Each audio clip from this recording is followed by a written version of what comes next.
सकारात्मक सोच को आओ सारे भारत में फैलाए, सकारात्मक ऊर्जा का आओ सब में संचार कराए। ऐसा ना हो कि हम अपनी जिम्मेदारी भूल न जाए, क्यों इंतजार करें हम किसी का, आओ एक मशाल जलाए।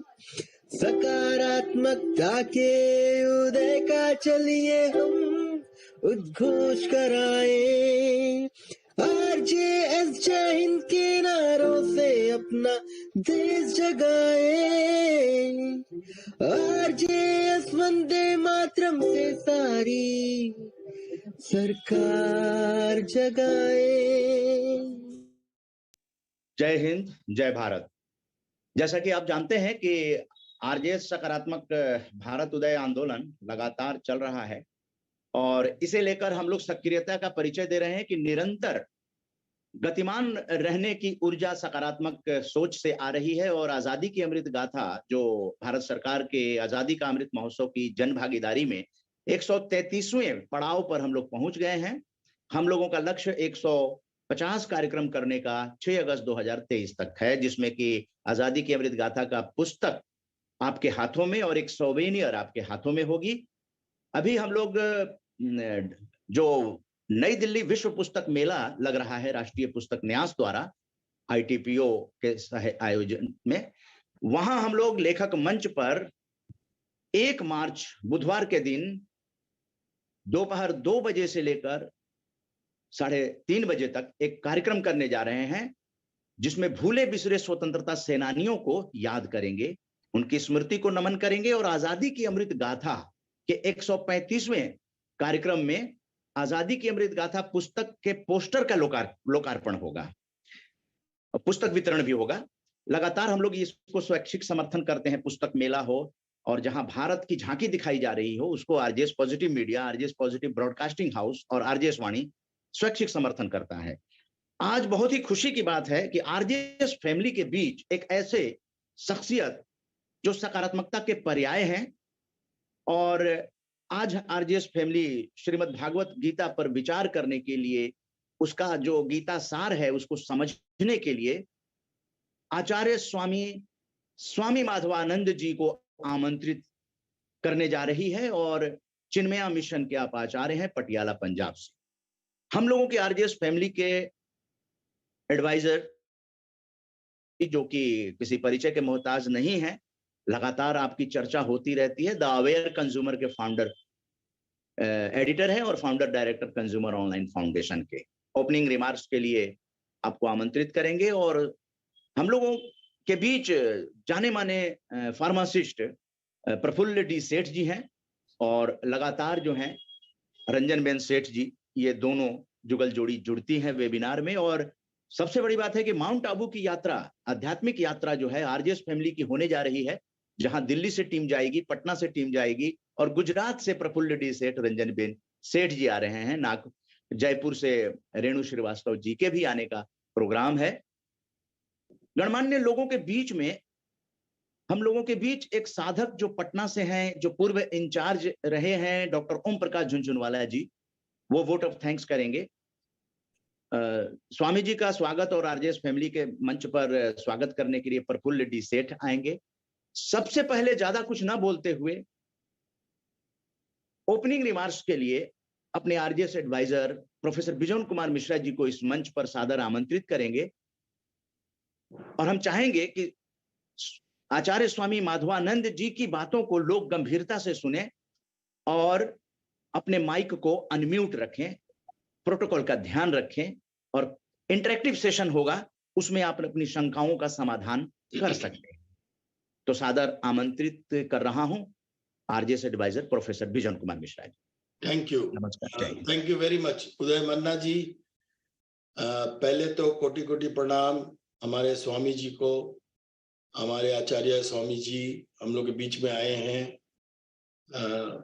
हम लोग सब नमन कर रहे हैं। हमारे सारे आरजेएस परिवार के जितने सदस्य जुड़े हैं आज, उनको सबको प्रणाम।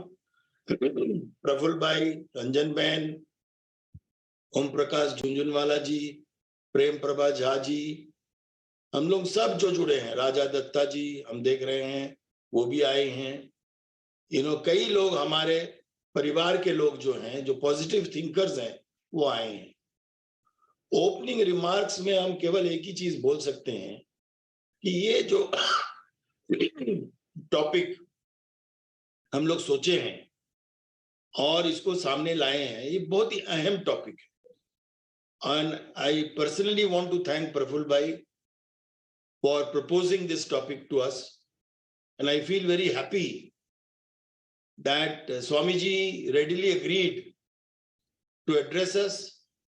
और आप लोगों को सबको मालूम है, हम लोग बाइलैंग्वेज रखते हैं इस संचार को, इस कंसल्टेशन को हर संडे को 11 बजे, क्योंकि हमारे कई बंधु जो साउथ के हैं वो अंग्रेजी में प्रेफर करते हैं, तो हम लोग हिंदी इंग्लिश मिला जुला कर हम लोग अपना परिचर्चा को आगे ले जाते हैं।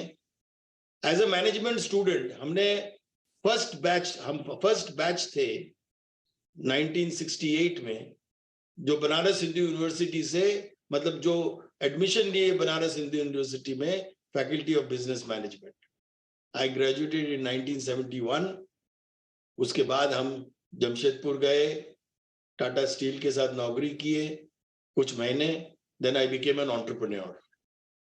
आज बहुत अहम इस बात का है कि जो भी हम लोग शिक्षा प्राप्त करते हैं as management students, it is established fact that all the processes, systems which have been proposed by renowned authors all over the world in management practices actually comes out of our scriptures. And our Bhagavad Gita actually relates very closely to what we study in the college.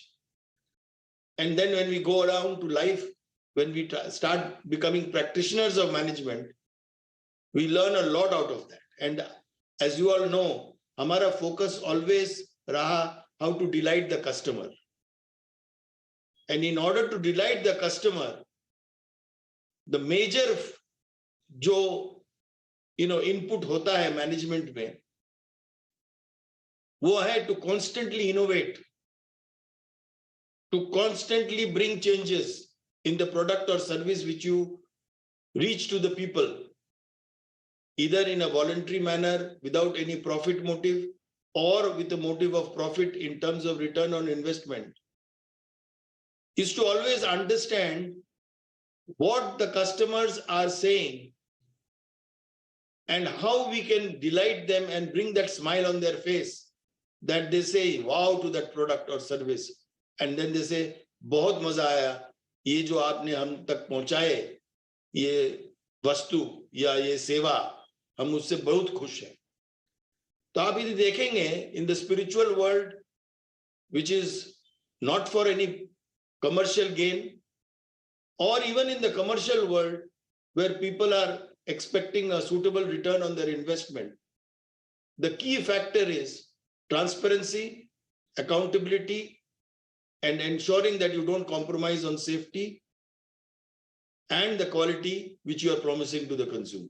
Having said that, हम बिल्कुल ज्यादा समय नहीं लेना चाहता हूं, क्योंकि आज स्वामी जी का समय हम लोग के लिए बहुत ही इंपॉर्टेंट है और हम लोग सब बहुत इच्छुकता से उनको सुनने के लिए वेट कर रहे हैं। तो इसलिए हम और ज्यादा समय नहीं लेंगे, लेकिन स्वामी जी को हम जरूर रिक्वेस्ट करेंगे कि हम लोग का एक दो प्रश्न जो हम लोग के माइंड में आएंगे, आपका परिचर्चा, आपका एड्रेस को सुनने के बाद हम लोग को मौका जरूर मिले वो सवाल आपसे पूछने का। तो हम अब रिक्वेस्ट करेंगे प्रफुल्ल भाई को। प्रफुल्ल भाई, on our behalf, please welcome our chief guest Swami ji, and also introduce him to all of us in the manner you always do. And I once again want to acknowledge and thank you for inviting Swamiji to be our chief guest for today's Sunday's discourse, which we have every week at 11 a.m. And we are now targeted that we will reach 150 And as Mannaji said, we have covered almost 120. How much, Mannaji, we have covered? Today is 131 133 संस्करण में हम लोग उपस्थित हैं. 133. So 133. what a fantastic achievement that we have sustained this discourse every Sunday without fail at 11 a.m. and we are going to reach our target of 150. So it is a very good teamwork. I want to congratulate you and all your team members for taking this forward. Praful Bhai and Ranjan Ben, may I please request both of you to kindly introduce Swamiji and welcome him on behalf of all of us. Thank you very much. Thank you, Vijayanda. Hari Om and Pranam to Pujya Swami Madhvanand Ji, Acharya of Chinmaya Mission in Patiala. Jai Hind and Vande Matram to Manna Ji, Vijayanda, Dr. Om Prakash Ji, and the entire RJS family. Welcome, ladies and gentlemen, to this 133rd episode of Azadi Ki Amrit Mahotsav. Also, greetings on the National Science Day. पूज्य स्वामी जी, मैं बहुत खुश हूं कि आपने अपनी divine presence लेके आज यहाँ आए हैं. मैं ये भी जानता हूं कि आप आज बहुत ही बिजी रहेंगे. आज आप राउरकेला से हमें बोल रहे हैं, जहां पर आप थोड़ी ही देर में अपनी भागवत कथा हवन के साथ कंक्लूड करेंगे. In 1961, I studied pharmacy in USA. और एक कोर्स जो मैंने उसमें लिया था, उसका नाम था साइकोलॉजी. साइकोलॉजी सब्जेक्ट की मुझे अभी भी ये बात याद है कि जब किताब मैंने खोली तो पहला उसमें जो वाक्य लिखा था, ये लिखा था, a person is a person with a problem. A person is a person with a problem. Little did I realize the significance of that statement. We are fortunate कि आज स्वामी जी हमें ऐसे ही एक टॉपिक के ऊपर व्याख्यान करेंगे. My problem is equal to I am the problem. My problem, I am the problem. In the context of Srimad Bhagavad Gita. मैं जानता हूं टाइम बहुत कम है, और therefore I do not have the luxury to introduce Pujya Swamiji, which would otherwise take much longer. But briefly, Swamiji joined Chinmaya Mission at the tender age of 18 and studied Vedanta as per our traditional system. उसके बाद Swamiji served various centers of Chinmaya Mission in various capacities, mainly as Acharya, teacher. He was stationed in Nalko Nagar, Calcutta, Raurkela, Siddhabari in Himachal Pradesh, Ranchi, और आजकल ये पटियाला में posted है as Acharya. In his लंबी career में Swami ji has taught children for developing moral values, corporate executives both in public and private sector, in mind management. Distressing has been one of the key subjects through dhyana, pranayama, and prepared even acharyas by imparting brahmachari courses. So there's a long list which I don't have time, but I could always forward you that.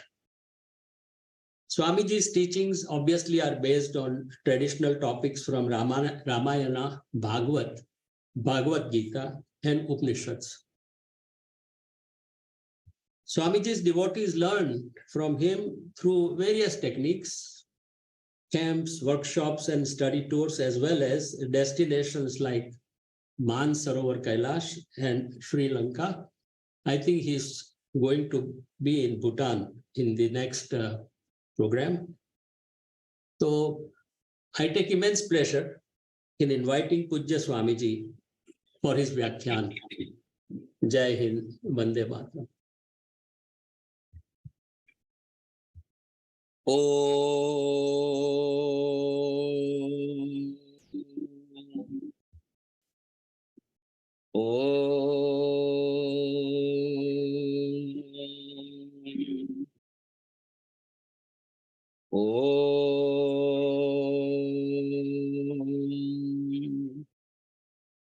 ॐ सहना भवतु सहनौ भुनक्तु सह वीर्यं करवावहै तेजस्विनावधीतमस्तु मा विद्विषावहै।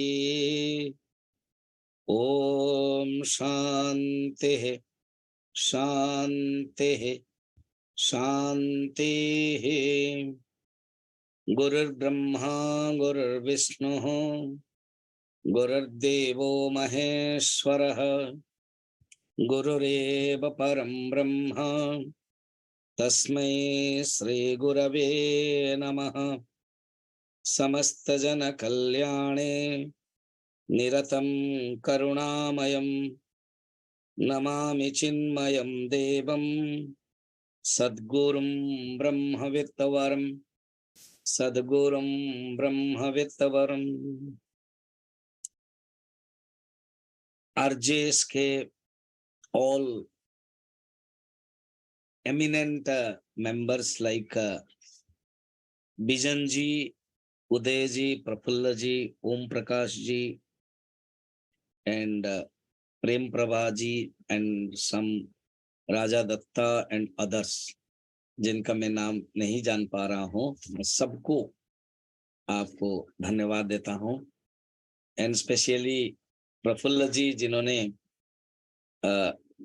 एक प्रोग्राम में मुझे बुलाने के लिए व्यवस्था की है, उनको और विजन जी से अभी मेरी बात हो रही थी, उदय जी से मेरी बात हो रही थी। टॉपिक स्ट्रेट हम चले जाते हैं। तो मैं 11:50 तक, अर्थात अभी 11:20 हुआ, आधा घंटा हम एक टॉपिक के ऊपर फोकस करेंगे, इसलिए पिन पॉइंटेड फोकस रहेगा।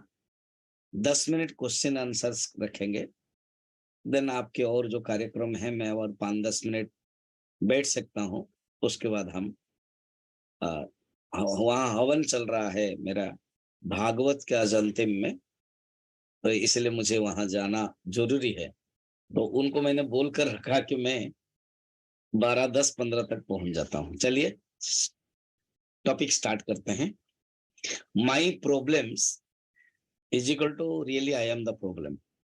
प्रफुल्ल जी ने अभी साइकोलॉजी के टॉपिक के रेफरेंस करके बोल रहे थे। अब मैं विचार के दृष्टि से अभी ये बता रहा हूं, देखा जाए तो माई प्रॉब्लम्स, कोई चीज संसार में प्रॉब्लम करके नहीं आता, समस्या करके कोई चीज नहीं आती है। तो स्वामी जी आपने ही टॉपिक रखा माई प्रॉब्लम्स, बाद में तो आई एम प्रॉब्लम कैसे होगा, डिस्कशन आप ही करोगे, और अभी शुरुआत ही बोल रहे को कुछ होता ही नहीं है, प्रॉब्लम्स आता ही नहीं है, समस्या नहीं आती है।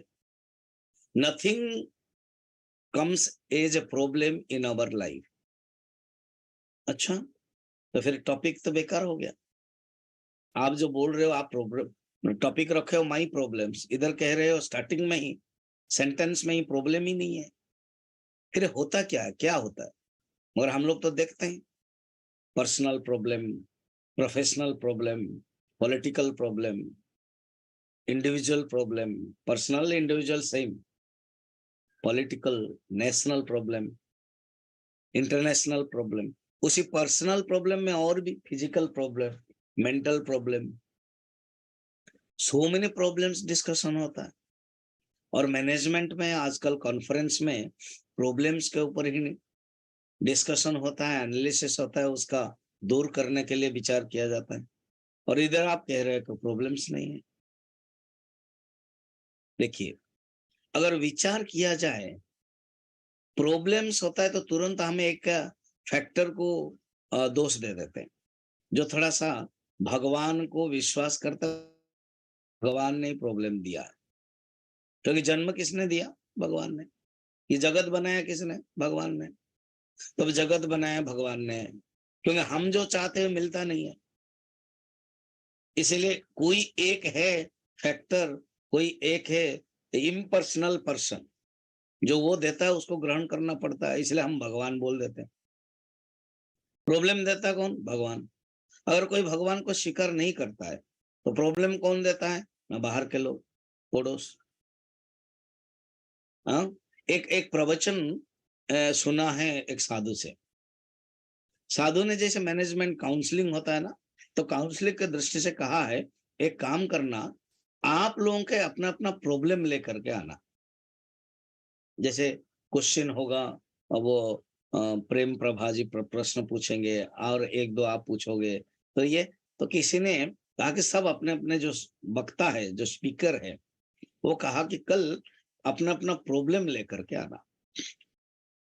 तो एक पतिदेव आए पत्नी को लेकर के, तो बोले क्या हुआ, आप पत्नी को क्यों लेकर आए? आपने ही तो कहा ना कि प्रॉब्लम लेकर के आना। तो इसलिए अर्थ क्या है, उसने सोचा कि मेरी पत्नी ही मेरे प्रॉब्लम है। तो देखो, मनुष्य प्रॉब्लम किसको समझता है? पति पत्नी के लिए समझता है, पत्नी पति को समझता है, एम्प्लॉय एम्प्लॉयर के लिए समझता है, टीचर स्टूडेंट के लिए समझता है, स्टूडेंट टीचर्स के लिए समझता है, political problem, so many problems, मगर तुरंत खारिज कर देता है मैनेजमेंट।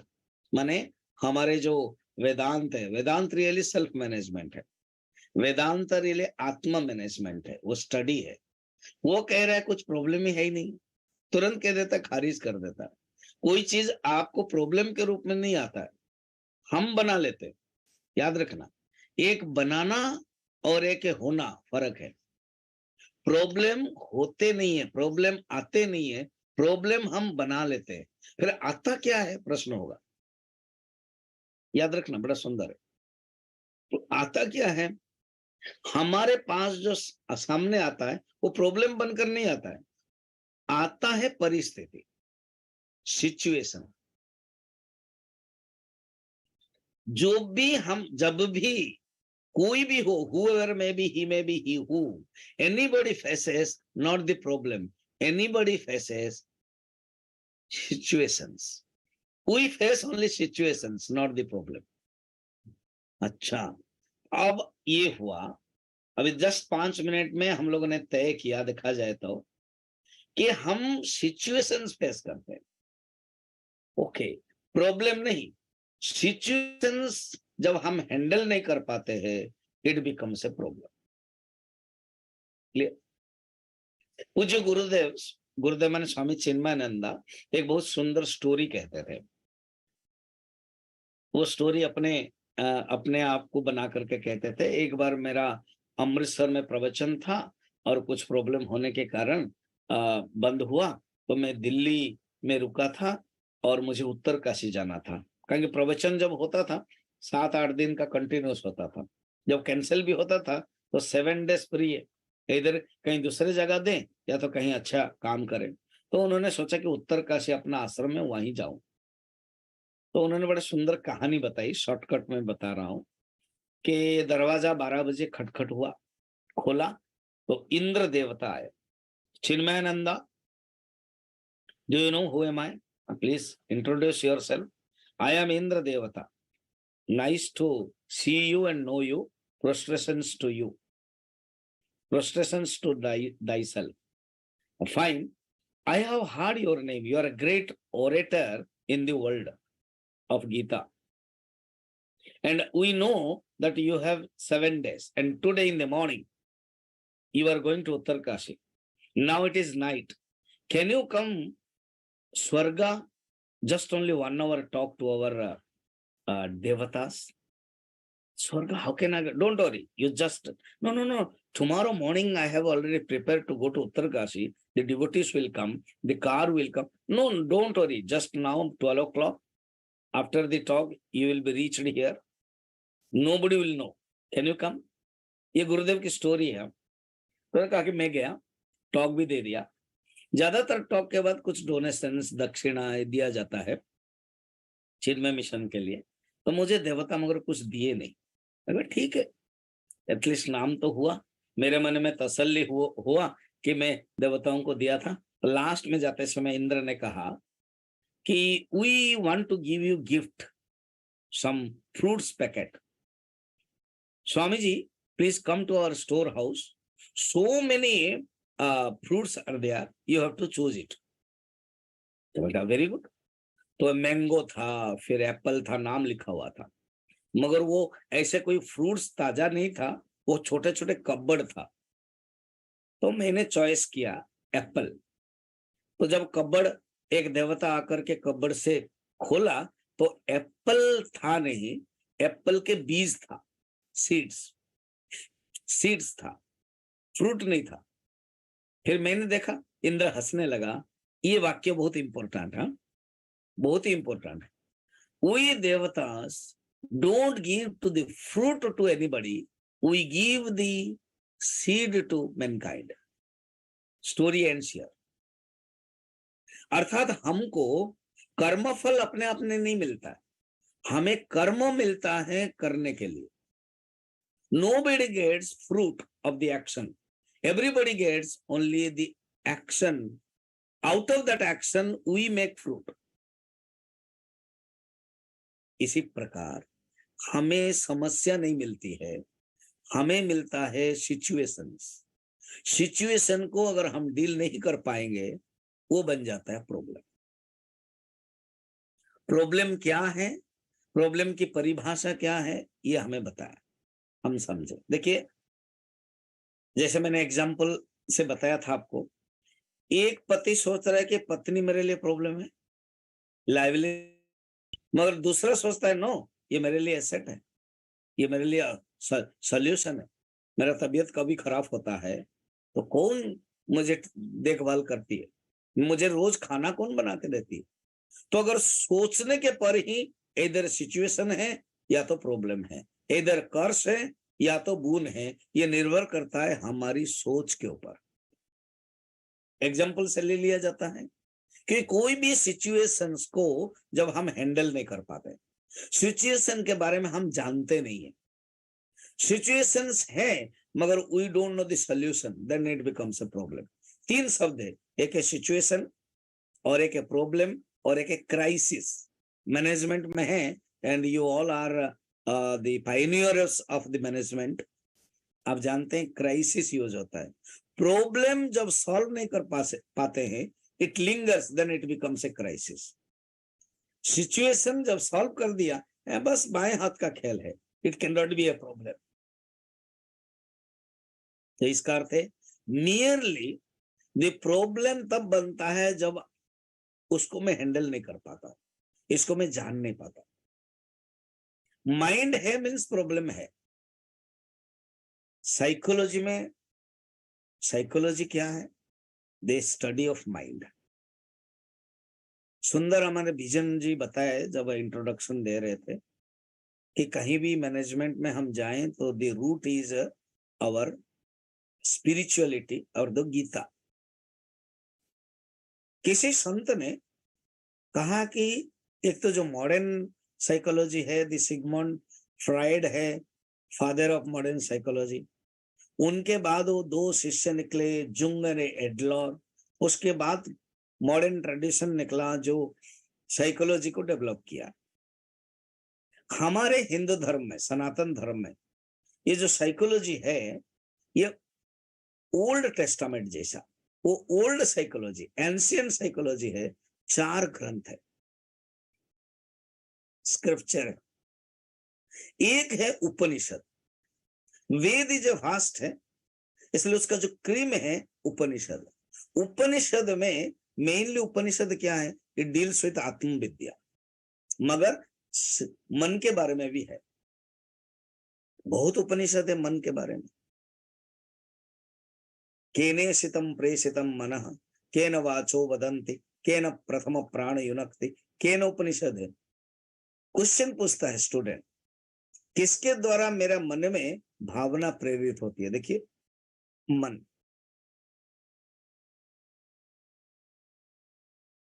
उपनिषद के जो छात्र है वो सात्विक मन वाला है।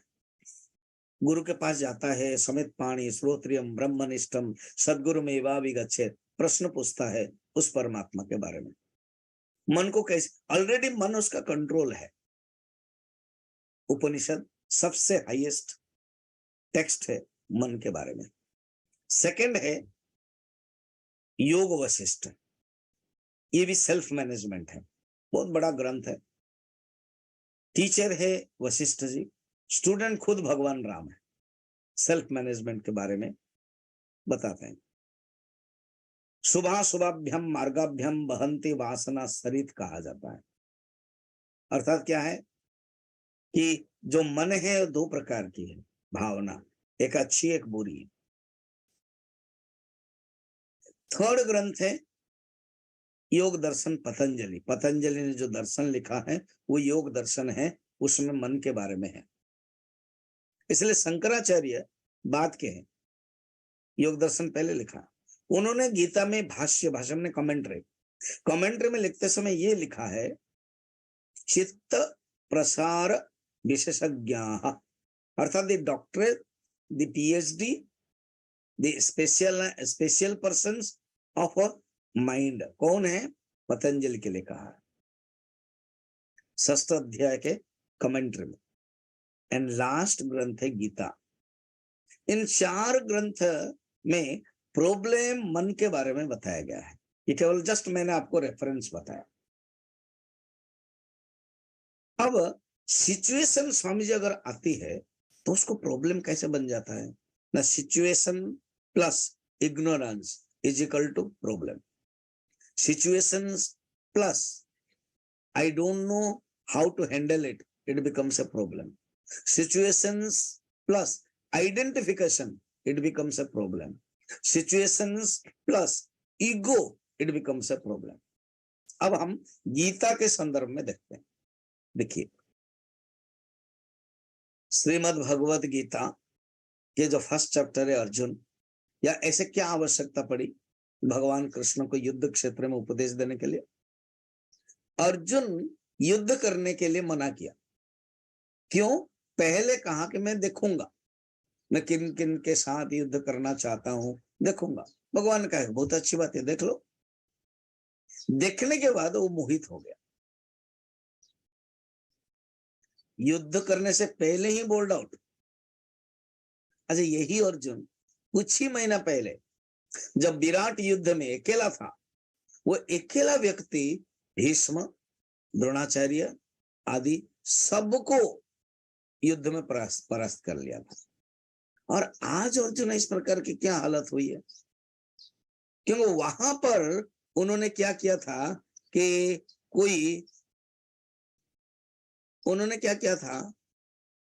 कोई आइडेंटिफिकेशन नहीं था, उनके अंदर कोई अहंकार नहीं था।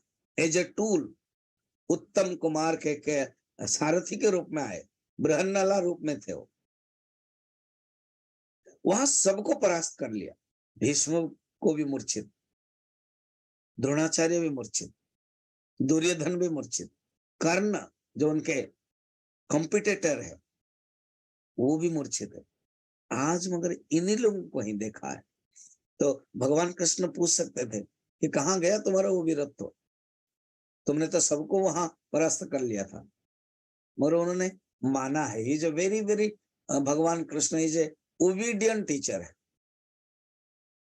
शिष्य ने कहा है, सखा ने कहा है, रथी ने कहा है, मान जाओ।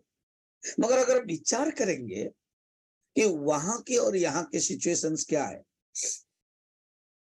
वहां उन्होंने भी युद्ध किया 1 महीना पहले, अब यहां भी युद्ध कर रहे हैं। यहां क्यों मोहित हो गए? यहां क्यों कह रहे कि मैं युद्ध नहीं करूंगा? वो भी सिचुएशन है, ये भी सिचुएशन है। मगर नहीं, वो सिचुएशन था और ये सिचुएशन अभी प्रॉब्लम हो गया।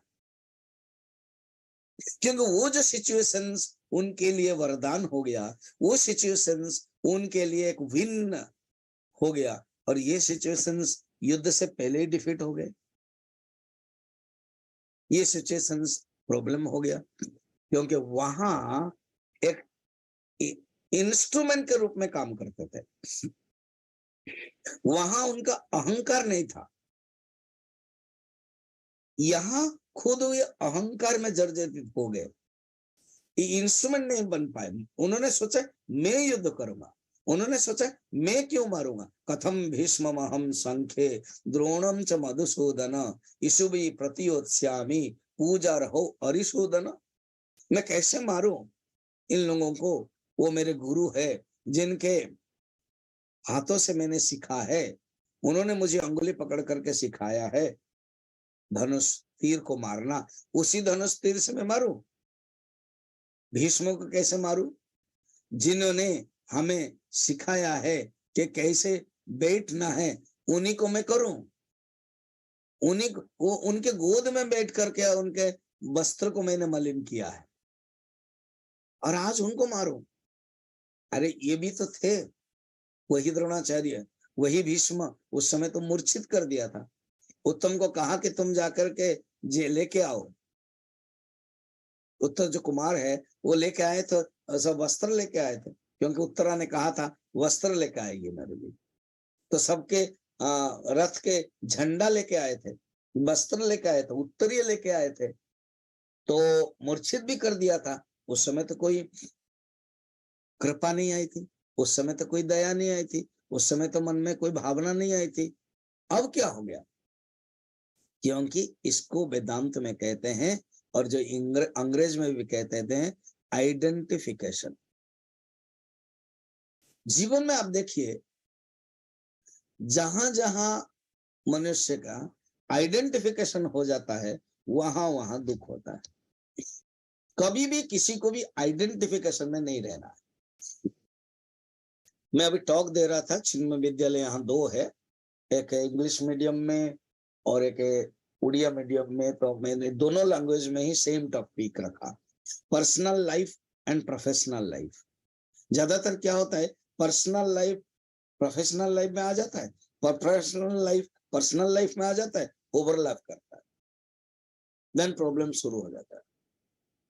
तो उसके लिए उत्तर क्या है पता है, पर्सनल एंड प्रोफेशनल से ऊपर जाकर के इम्पर्सनल लाइफ में जाना है।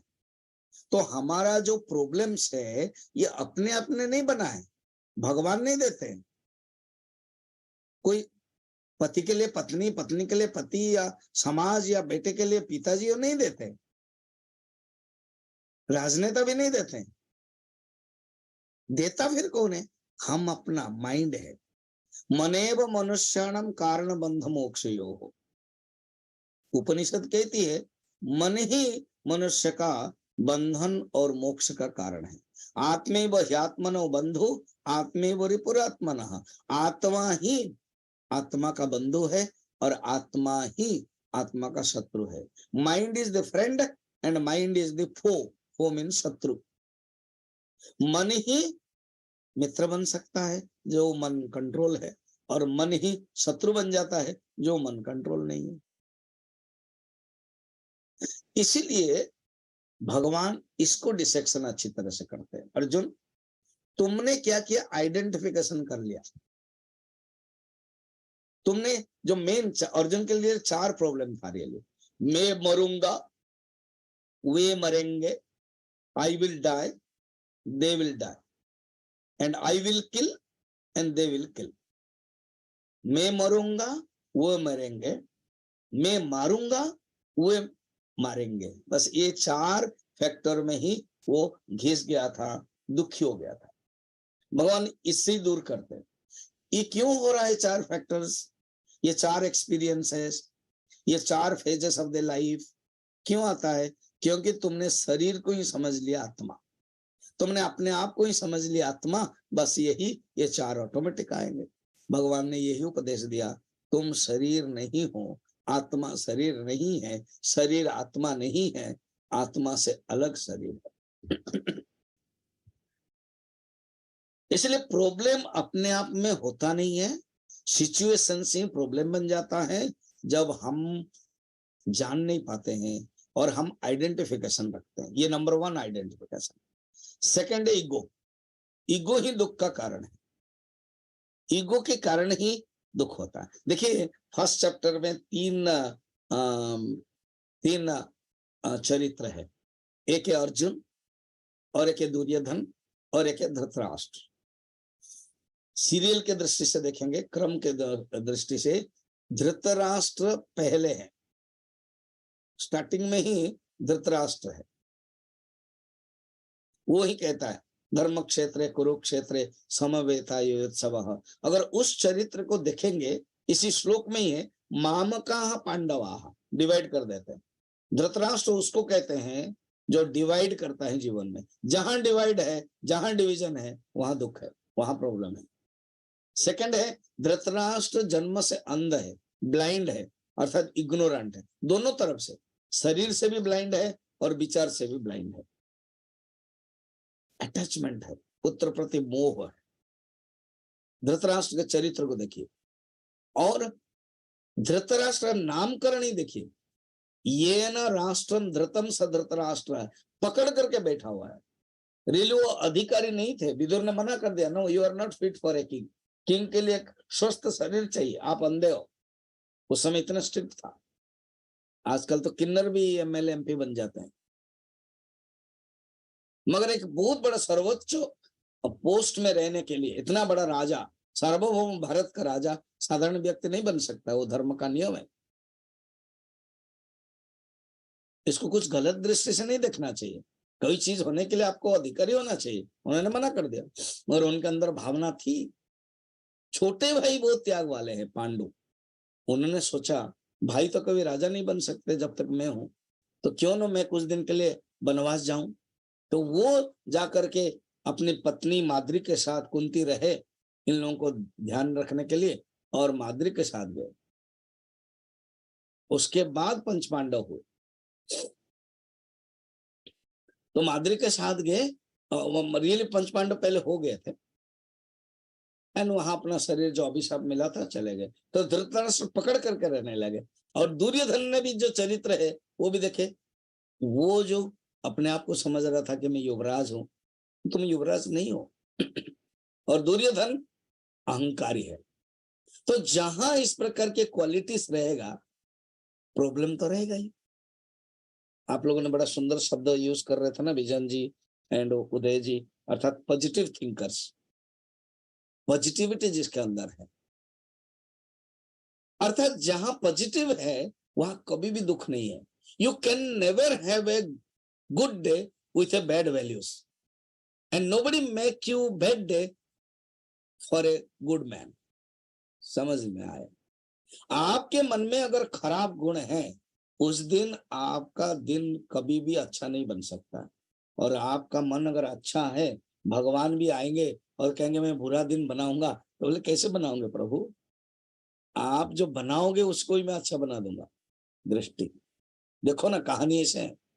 द्रोणाचार्य ने दुर्योधन को बुलाया और कहा कि 3 दिन का समय दे रहा हूं, क्या तुम एक अच्छा आदमी ढूंढ के लाओगे?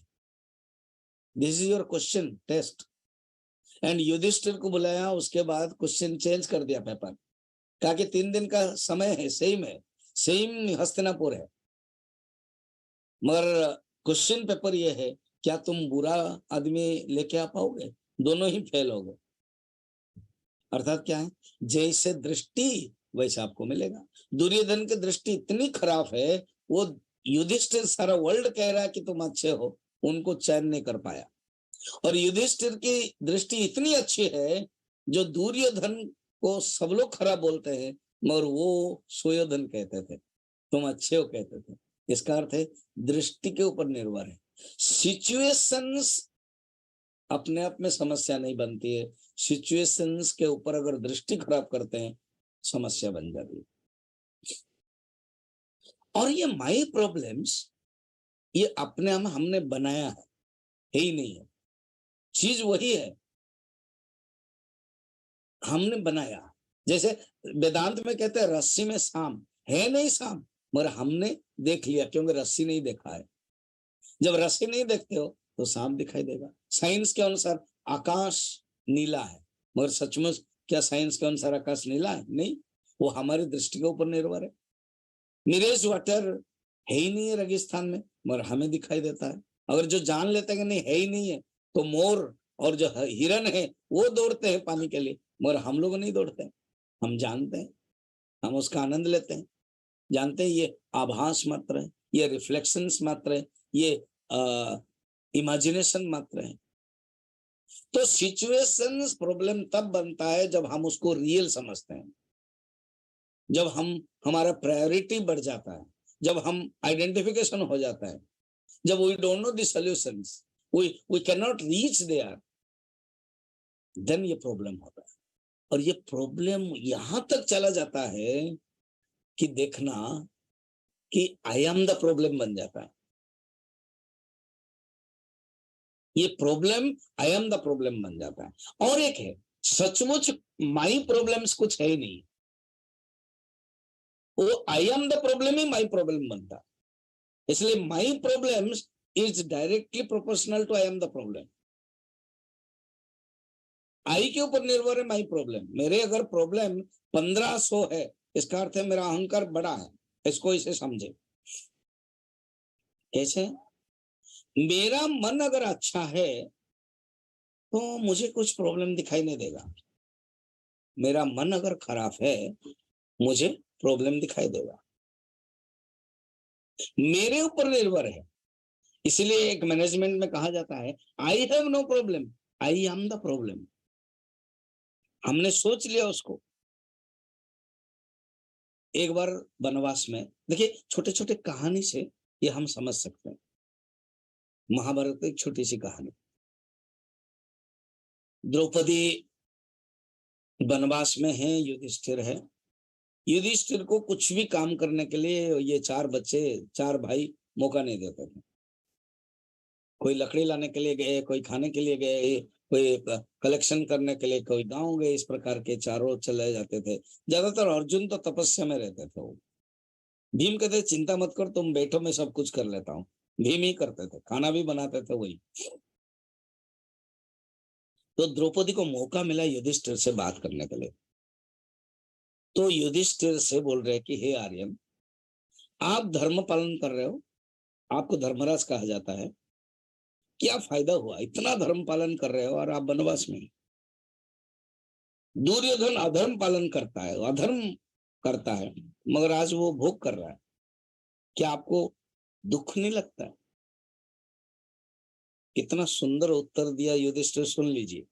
कहते हैं धर्म पालन के साथ दुख जुड़ा नहीं होता, कि ये नहीं लिखा गया कि जो जो धर्म पालन करेगा उसको उसको दुख मिलेगा। दुख तो पर्सनल चीज है, दुख तो सब्जेक्टिव चीज है। और धर्म पालन करने से दुख मिल जाता है, या धर्म पालन करने के बावजूद, एक होता है बिकॉज ऑफ और एक होता है इंस्पाइट ऑफ। क्योंकि मैंने धर्म पालन किया, बिकॉज ऑफ मुझे ये मिला, नहीं। कहते हैं इंस्पाइट ऑफ धर्म पालन। अगर आपको दुख मिला तो धर्म पालन कारण नहीं है, धर्म कारण नहीं है, कारण तो खुद आप सब्जेक्ट हो, पर्सनल हो, और मुझे दुख मिलता ही नहीं है। द्रौपदी, ये तुम्हारी स्टैंड पॉइंट है, वो तुम्हारी दृष्टिकोण है। तुम दुख के एक फैक्टर ले आओ, मैं तो दुख नहीं जानता हूं कुछ भी। मैं तो कितना भाग्यशाली हूं। कैसे? इसी बहाने संतों को मैं मिलता हूं। सेम चीज जो राम जी ने भी कहा था, 14 साल वनवास, ये मेरे लिए वरदान है। सोचो तो, आजकल के कोई अगर बताया जाता है कि चलो फिल्म जाने के लिए बच्चे को बताते हैं, पत्नी को बोलते हैं, और आकर के पति या बोल देते हैं कि नहीं फिल्म नहीं जाते हैं, तो तुरंत गुस्सा आ जाता है, फोटो लेने लायक हो जाता है। सोचो एक लड़का को कहा जाता है कि तुम राजा बनोगे, और नेक्स्ट डे मॉर्निंग कहा जाता है तुम वनवास जाओगे, तो ऐसे लड़के की हालत क्या होगी? कि नहीं, शांत है। उन्होंने तो इसको अच्छी तरह से लिया कि मुझे मौका मिला, पिता भेजो कान न राजो। माँ को कहते हैं कौशल्या के कि कितना मैं भाग्यशाली हूँ, अयोध्या तो छोटा है, पूरा बड़ा जंगल का राजा मुझे भेजा है, और मुझे साधु संतों का सत्संग मिलेगा। यही चीज युधिष्ठिर भी बोलते हैं। अर्थात प्रॉब्लम अपने आप में होता ही नहीं है। जब मन अच्छा है तो प्रॉब्लम है ही नहीं, वरदान है। जब मन खराब है, प्रॉब्लम प्रॉब्लम ही है। युधिष्ठिर यही उत्तर देते हैं। धर्म पालन ये मेरा एक स्वभाव है जिससे मैं दूर नहीं रह सकता। दुख तुमको दिखाई देता है, मुझे बिल्कुल नहीं दिखाई देता है। और एक है सुख के लिए धर्म पालन करूं, ये भी नहीं है। देखिए कितना सुंदर पॉइंट है। हम लोग क्या है ना, सब होता है बिकॉज ऑफ, सब होता है इसीलिए, कॉज एंड इफेक्ट रिलेशनशिप। हम क्यों धर्म पालन करेंगे? पुण्य मिलेगा, सुख मिलेगा। युधिष्ठिर कहते हैं मुझ सुख प्राप्त करने के लिए, पुण्य प्राप्त करने के लिए धर्म पालन करता हूँ, नहीं करता हूँ क्योंकि आई लाइक इट, मैं करता हूँ। ये क्या कम बात है? आई जस्ट लाइक इट, मुझे ये पसंद है इसलिए मैं कर रहा हूँ।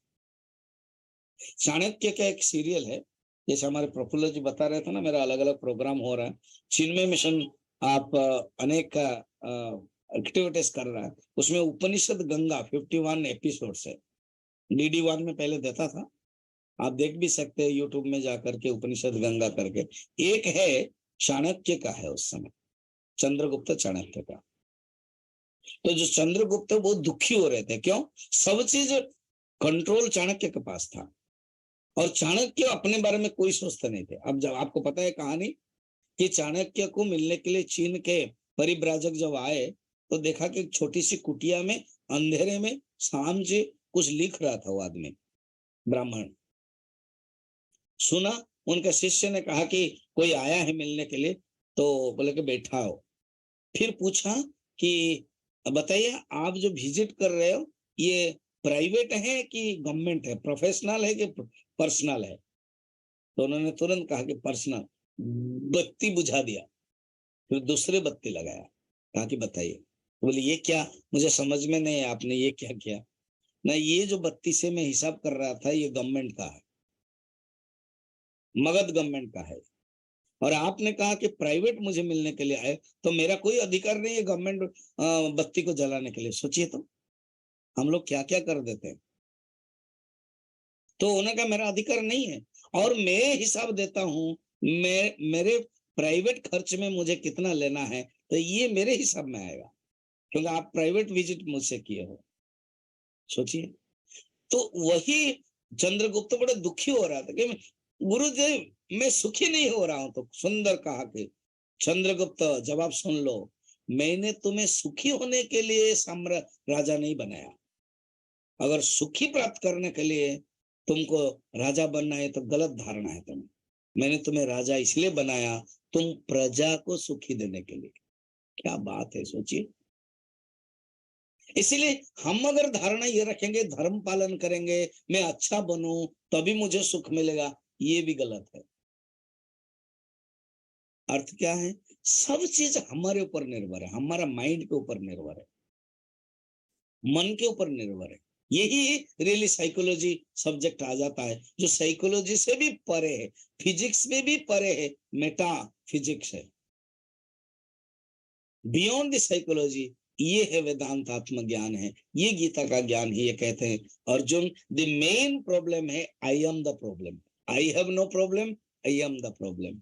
ये आई एम द प्रॉब्लम क्यों ना? I identify with the mind. मैं अपने आप को मन समझ लिया, मैं अपने आप को शरीर समझ लिया, मैं अपने आप को दुखी समझ लिया, मैं अपने आप को पति पत्नी समझ लिया। तो फिर क्या करना है स्वामी जी? ये अर्थ है कि हम पति ना समझे, हम पत्नी ना समझे? नो, हमें समझना है हम रोल कर रहे हैं। भगवान ने यही बताया, अर्जुन तुम एक क्षत्रिय हो, तुम सिर्फ रोल कर रहे हो, तुम रोल कर रही हो, समझो अपने आप में तुम अलग हो। कितना सुंदर है। देखिए 4 कैरेक्टर्स थे गीता के में। फर्स्ट धृतराष्ट्र, जो पूरा पकड़ करके रखा था, ब्लाइंड है, आइडेंटिफिकेशन मोर है, डेल्यूजन है, ठीक है। सेकंड है अर्जुन। अर्जुन कौन है? वर्कहॉलिक है, जो मोह सुना, मोह दूर हो गया। थर्ड कौन है? संजय है, जो गुरु टाइप के हैं, इसलिए पढ़ते हैं, इसलिए सुनते हैं, जो इसको करके दूसरों को प्रचार करें, इंस्पायर करें। क्योंकि if I am inspired then only I can inspire others. And और एक है मैन ऑफ परफेक्शन है, जो उनको ये जायज नहीं, उनको सब कुछ पता है फिर भी सुन रहे, वो हनुमान जी। हनुमान जी कहा रथ के ऊपर सुन रहे हैं।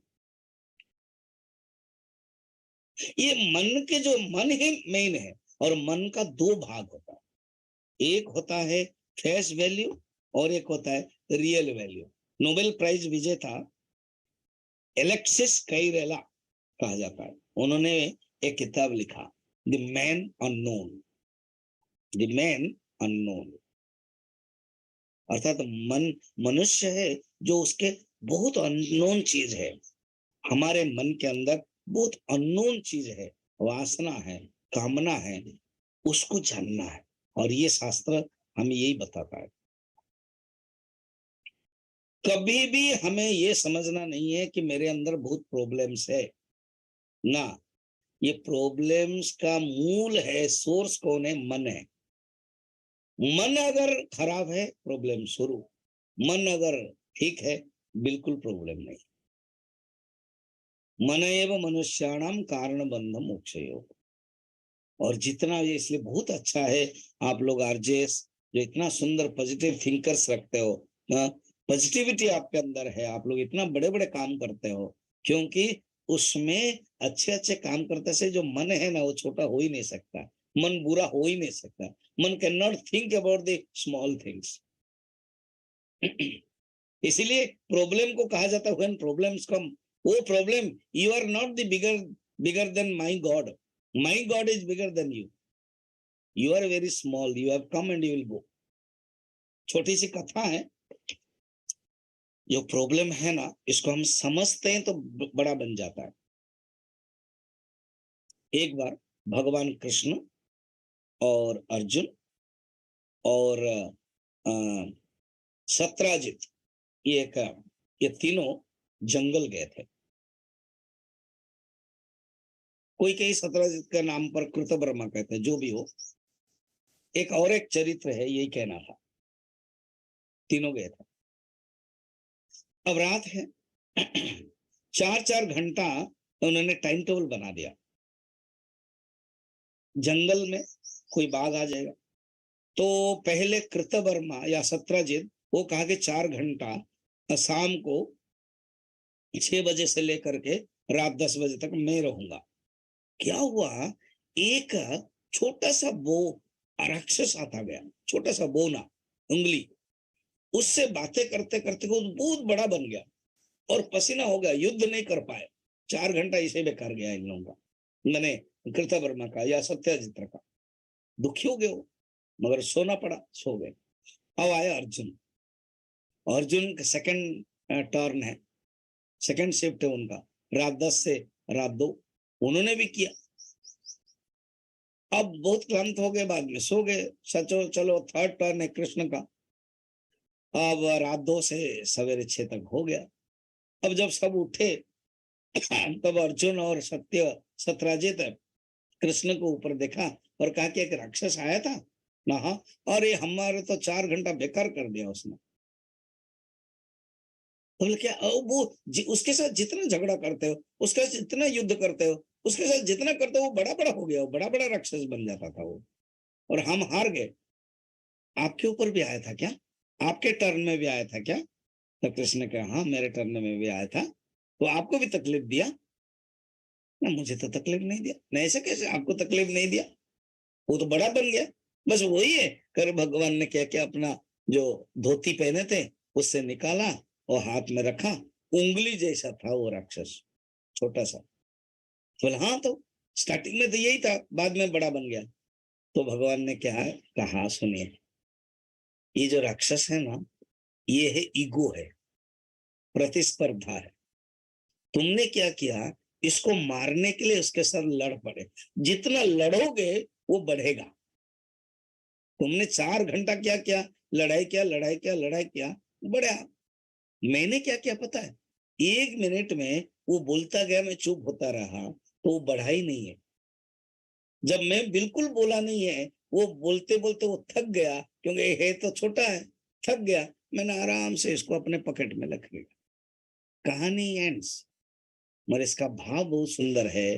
अर्थात हम जब प्रॉब्लम को बड़ा करके समझेंगे, वो बहुत बड़ा बड़ा होगा। जब हम समझेंगे nothing, problem is nothing, there is no problem at all in my life, मन को भी हम समझेंगे मन बहुत डिफिकल्ट है कंट्रोल करने के लिए, तो मुश्किल देगा। अगर हमने सोच लिया it is difficult to control the mind, तब तो मन बड़ा सचमुच डिफिकल्ट हो जाएगा। हमने सोचा मन इज इजी, मन मेरा दास है। कबीर दास जी बहुत सुंदर कहते हैं, आप बिफोर नून में खड़े रहो, तो उससे क्या होता है, ये जो छाए है ना वो आपके पीछे है, मैंने रियली आगे है सूरज के कारण, और आप छाए को पकड़ने के लिए चाहोगे तब तो बड़ा मुश्किल होगा, नहीं होगा। प्रॉब्लम को भी ऐसे आप पकड़ना चाहोगे नहीं होगा, मगर आप आफ्टरनून हो जाता है, सूरज ढल जाता है, तो आपकी जो छाए है वो पीछे है, आप पकड़ना नहीं है, आप चलते जाइए, छाए आपके पीछे आएगी। कबीर माया के लिए एग्जाम्पल बताता है, हम भी अगर सोचें कि मैं माइंड को पकड़ने के लिए चाहूंगा तो होगा नहीं है, मगर आप अपना चलते जाइए, माइंड अपने आप शांत हो जाएगा, स्लेव हो जाएगा। If you want that mind should be my slave, difficult है। Mind becomes master, ignore that, you just continue, then mind will be slave automatically. ये है शास्त्र के एनेक्डोट्स है, थॉट्स है, कुछ समय में मैं आप लोगों को दे पाया, और भी डिस्कशन है और भी चिंतन है, इसको हम अलग अलग ढंग से विचार, डायरेक्ट जो श्लोक से फर्स्ट चैप्टर के, इसके ऊपर विचार अनेक कर चुके हैं। बहुत ही अच्छा लगा आप लोगों से मिलकर के, एंड थैंक यू। मैं इसी के साथ अपनी वाणी को ये बंद करता हूँ, विराम देता हूँ कि माई प्रॉब्लम्स है ही नहीं है, सिचुएशन से प्रॉब्लम होता है। भगवान ने कभी हमको प्रॉब्लम करके कोई मसाला या कोई नहीं दिया, हमको मिला रॉ मटेरियल, इस रॉ मटेरियल से इंग्रेडिएंट से हमने क्या बनाया, मसालादार बनाया, हमने ही तो बनाया मसालादार, फिर खाना खा के बोलता है अरे झाल है, अरे बनाया किसने, हम नहीं। अगर हम अपना सात्विक बनाया फिर हमारे टेस्टी लगेगा, बनाया ना हम ही, we are the cause and I am the problem, इसलिए होता है। और देखोगे एवरीथिंग इज गुड, देन बहुत बढ़िया, जगत अच्छा। पश्य देवस्य काव्यम, ऋषि कहते हैं ये जो जगत है ना, ये भगवान की कविता है, ये भगवान की क्रिएशन है। तो आप इस जगत को समस्या समझोगे ना, इस जगत को दुख समझते हो या इस जगत को आनंद समझते हो, वो आपके ऊपर निर्भर है। It is up to you. With this thank you. इसके ऊपर राइट थिंकिंग जरूरत है। 3 प्रॉब्लम है, lack of thinking and less thinking and wrong thinking. हम लोग किसी जगत के बारे में, प्रॉब्लम के बारे में थिंक ठीक से नहीं कर पाते हैं, लैक ऑफ थिंकिंग, बस इसको नो थिंकिंग कर लीजिए। सेकंड है थिंकिंग करते हैं तो लेस थिंकिंग, और थर्ड है रॉन्ग थिंकिंग। तो क्या चाहिए, राइट थिंकिंग। वो भगवान बुद्धदेव इसलिए कहा है अष्टमार्ग, अच्छे से विचार करो। जब विचार करेंगे, विचारेण विमुच्यते, अविचार कृते बंधन, दुख कहां से आया, ओनली इग्नोरेंस के कारण, नॉट प्रॉपर थिंकिंग के कारण। अविचार कृते बंधन, अगर विचार कर लिया तो फिर यही आनंद ही आनंद है। कुछ फुटकर विचार इस समय मैंने आप लोगों को दिया, और भी आगे हम लोग विचार करते रहेंगे। धन्यवाद जी। बहुत बहुत धन्यवाद आप पूरी आरजेएस फैमिली की ओर से, आचार्य स्वामी माधवानंद जी। आरजेएस फैमिली अभिभूत है, और जीने की राह जो आपने दिखाई है, निश्चित रूप से अपने चरित्र में और आचरण में आरजेएस फैमिली लेकर चले, क्योंकि सकारात्मक भारत उदय आंदोलन 7.5 साल से चलने पर बीच बीच में जो ये रास्ते में हम लोगों को जगाने का जो प्रयास आप जैसे महात्मा लोग कर रहे हैं, तो निश्चित रूप से भारत सकारात्मक बनेगा। और यही जिद सकारात्मक की चर्चा आपने भी कर दी, आपके मुखारबिंद से ये सकारात्मक भारत बनेगा। निश्चित रूप से हम टेक्निकल टीम से अनुरोध करेंगे कि वो सभी लोगों का जो है ना एक फोटोग्राफ्स स्वामी जी के साथ ले लें, क्योंकि ये एक ऐतिहासिक मौका है। धर्मगुरु जब अपने अलग अलग धर्मों के धर्म गुरु जब मंच पर आएंगे और सकारात्मकता की बात करेंगे, सकारात्मक विषय पर चर्चा करेंगे, यही पॉजिटिव मीडिया पॉजिटिव इंडिया का कैंपेन भी चल रहा है। तो टेक्निकल टीम से अनुरोध है कि हमारे जितने भी प्रतिभागी यहाँ पर अतिथियों के साथ जुड़े हुए हैं, उन लोगों का एक फोटोग्राफ स्वामी जी के साथ ले लें। Very good. ये करते समय मैं आपको अनाउंस के वीडियो सब लोग ऑन कर लें प्लीज। हाँ, स्वामी जी वीडियो सब लोग ऑन कर लेंगे, फोटोग्राफ्स आ जाएंगे।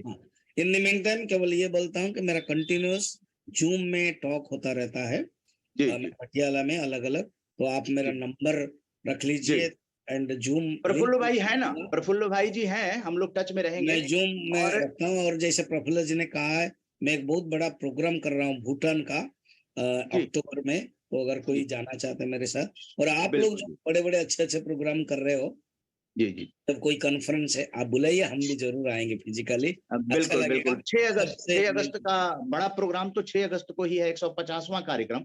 133वां कार्यक्रम के मुख्य अतिथि अगर 150वें कार्यक्रम में आए, इससे बड़ा सौभाग्य और क्या हो सकता है।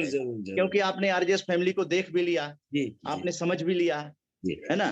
तो हम लोग ये सुविचार जो है वो रखेंगे, और मैं चाहूंगा कि टेक्निकल टीम सभी लोगों का आप लोग वीडियो ऑन कर लीजिए प्लीज। 10 सेकंड के लिए वीडियो ऑन कर लीजिए, ताकि टेक्निकल टीम जो है मुख्य अतिथि के साथ फोटोग्राफ्स ले लें प्लीज। वीडियो कोई, हाँ, सभी लोग ऑन करके स्थिर हो जाइए, बस स्थिर हो जाइए। टेक्निकल टीम से अनुरोध है कि सभी लोगों का फोटो ले लीजिए, पोस्टर जारी शाम को होगा। हाँ, सभी लोग। सोनू कुमार जी, ओम प्रकाश झुंझुनवाला जी, नवल आनंद जी, आपका फोटोग्राफ्स नहीं है। सुशील सिंह जी, प्रफुल्ल पांडे जी, कल तो पुस्तक मेले में साथ में थे, हम लोगों ने काफी रिकॉर्डिंग करी। मन्ना जी, हमारा वीडियो बंद किया हुआ है आपने। नहीं, आप खोलिए। नहीं, आप अपने से खोल सकते हैं, आप खोल सकते हैं। टच कर लीजिए। Start your video, host has disabled it. नहीं, ऑन है। नहीं, आपके पास ही वो अधिकार है। आप वीडियो पे क्लिक कीजिए, आपका ऑन हो जाएगा। या वीडियो पे क्लिक कीजिए, ऑन हो जाएगा। ऑन हो जाएगा। बहुत अच्छे फोटोग्राफ आ रहे हैं, मैं देख रहा हूँ यहाँ। आप आ गए जी। आज तो बहुत दिनों बाद त्रिभुवन सिंह जी भी आए हुए हैं जी। तो स्वामी जी, इसी के साथ जो है हम लोग आपके मार्गदर्शन में और भी आगे बढ़ेंगे, और प्रफुल्ल जी टच में हैं। एक दो कोई प्रश्न है तो पूछ लीजिए। हाँ, प्रश्न प्लीज आप लोग। जी, प्रेम प्रभा जी, इशाक खान जी, उसके बाद प्रेम प्रभा जी। जल्दी माइक म्यूट है प्रेम प्रभा जी। हाँ, बोलिए। सर नमस्कार आचार्य जी। मेरा प्रश्न है कि जीवन की अटल सच्चाई है मृत्यु, फिर भी लोग इससे भयभीत होते हैं। या क्योंकि अपने आप को शरीर समझते हैं। शरीर तो मरेगा ही। शरीर आज तक किसी का भी नहीं रहा, ना श्री राम का ना कृष्ण का। शरीर त्याग किया। तो ये अज्ञान के कारण जब अपने आप को शरीर समझ लेते हैं, तो जब ये शरीर वृद्धावस्था में आता है, ये शरीर जब रोग अवस्था में आता है, तो दुख लगता है, क्योंकि इसको पकड़ करके बैठे हैं। इसी के कारण जब कोई सोचता है कि मैं शरीर नहीं हूं, तो उसको अंदर वो दुख नहीं होगा, वो मरण वो उसके अंदर वो भय नहीं आएगा।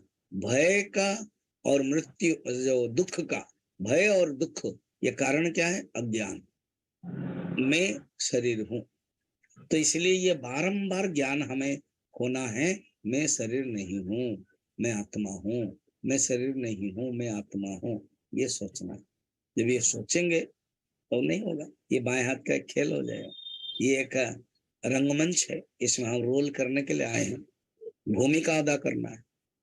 नेक्स्ट। इशाक खान जी, दूरदर्शन दिल्ली से जुड़े हुए इशाक खान जी। अच्छा, वेरी गुड। प्रश्न पूछिए। स्वामी जी के चरणों में मेरा नमन है। मेरे चाचा हुए थे पद्मश्री डॉक्टर मोहम्मद हनीफ खान शास्त्री जी। वेरी उन्हें गुड। 700 श्लोक उनको याद थे, गीता के कंठस्थ थे। इस पर उन्होंने हिंदी अनुवाद किया है, इसका पद्य में अनुवाद किया है, उनकी बहुत पुस्तक है सुंदर जी। उसमें से एक प्रसंग, वो कभी कभी मेरे से अपना रफ कार्य लिखने का काम कराते रहते थे, तो एक प्रसंग से मैं काफी अभिभूत था। कौन सा वाला बताइए? जब अर्जुन को अपना विराट स्वरूप दिखा रहे थे भगवान, तो उन्हें लगा कि शायद ये अपने साधारण नेत्रों से हमारा ये स्वरूप नहीं देख पाएगा, तो उन्होंने दिव्य दृष्टि दी। करेक्ट। जाकर के अर्जुन ने उनका दर्शन किया। कहने का मतलब कि हम जो चाहते हैं कि हमें लोग हमारे नजरिए से देखें, तो हमें कुछ न कुछ उन्हें एक दृष्टि देनी होगी, लेकिन हम तो ठहरे तुच्छ जीव। ये हम दूसरे को अपनी नजरिया दे सकते हैं कि लोग मुझे मेरे नजरिए से देखें। Very good. इसका खान जी बहुत सुंदर बताया। मुझे बहुत बेहद आनंद हो रहा है कि आपने ज्वाइन भी किया और आपने प्रश्न पूछा। देखिए, अभी मैं बता रहा हूँ, मैंने अभी 40 मिनट आपको अपना विचार रखा, उससे टॉपिक भी प्रफुल्ल जी ने चॉइस किया था, क्योंकि मैंने अभी एक टॉक दिया था इसके ऊपर, श्रीमद् भगवत गीता के फर्स्ट चैप्टर के ऊपर। अभी भी यूट्यूब में है, मेरे यूट्यूब है, सब्सक्राइब कर सकते हो, स्वामी माधवानंद चिन्मय मिशन। उसमें प्ले लिस्ट में ये my problems, I am the problem, 3 talks है। फर्स्ट चैप्टर को मैं लेकर लिया था, शायद उन्होंने सुना है और मुझे कहा कि स्वामी जी अच्छा लग रहा, मतलब इसी को ही रख लीजिए। तो अभी देखिए, मैंने अपने मैंने मेरा विचार आपके ऊपर रखा, तो आपको अच्छा लगा कि स्वामी जी बहुत सुंदर लगा। तो इसी प्रकार खान जी, भगवान तो सर्वसमर्थ है, उन्होंने अपना विचार दिया। खाली आंखों से नहीं देख सकते हो, मैं तुम्हें दिव्य दृष्टि दूं। दिव्य दृष्टि का इंग्लिश पता है क्या? इंट्यूशन। दिव्य दृष्टि माने इंट्यूशन, तो दी आई ऑफ नॉलेज देखा जाए तो। ये जो त्रयंबकम भगवान शिव जी का जो 3 आंखें माना जाता है, वो अर्थ क्या है? ओनली तीसरी आंख माने ज्ञान। दिव्य चक्षु बोला, दिव्य चक्षु माने दिव्य ज्ञान। तो हमारे अंदर जो ज्ञान है उसको देना ही। जैसे अभी आप पॉजिटिव आरजेएस के माध्यम से जो पॉजिटिव थिंकिंग जो देते हो, सबको अच्छा लगता है। तो जब अब जैसे उदय जी ने ये किया है, इसको वेलकम में दिया, प्रफुल्ल जी ने, फिर बेजन जी ने जो सब किया है, आपके अंदर जो नॉलेज है अगर आप दूसरे को दे पाते हो, वही ही दिव्य चक्षु। देखिए, एक एग्जांपल देके मैं बता रहा हूँ खान जी।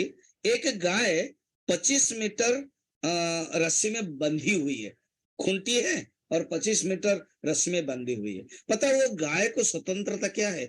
25 मीटर की परिधि में, 25 के बाद 26 नहीं कर सकती हो। भगवान ने प्रत्येक व्यक्ति को बुद्धि दी है, इस बुद्धि विचार रूपक रस्सी में हम लोग घूम सकते हैं। जिसके पास जितने विचार बुद्धि होगा वो बहुत ही अच्छा होगा। और क्या होता है पता है? जब मालिक क्या करता है, खुश होता है उस गाय के ऊपर जो गाय घास पूरा चर लेती है, फिर क्या करता है 25 मीटर से 50 मीटर बढ़ा देता है। इसी को कहते हैं भगवत कृपा, ईश्वर कृपा।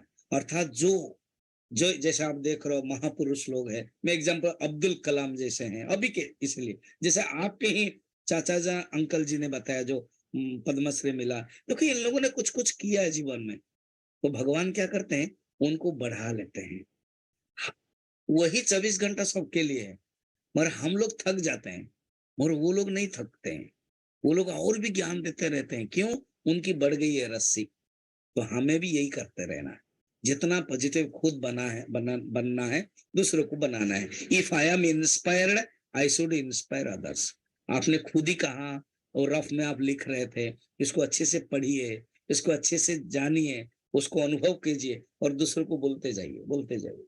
खान जी, अगर आपने अनुभव किया है, छोटा सा गोष्ठी में बताते जाइए। आप एक स्कूल जाइए, आपके एक फ्रेंड में जहाँ टीचर्स है, प्रिंसिपल है, पता है मैं जहां भी जाता हूँ ना, कोई ना कोई प्रिंसिपल होता है तो उसको पकड़ता हूँ, कहता हूँ मैं स्कूल आ रहा हूँ बस 1 घंटा के लिए, एंड फ्री ऑफ कॉस्ट, कुछ पैसा नहीं लूंगा। तो इसी प्रकार आप भी अपना कीजिए। आपके रस्सी जितनी बंधी हुई है ना, उसमें आप कीजिए, आप करते जाओगे, भगवान मदद करेंगे।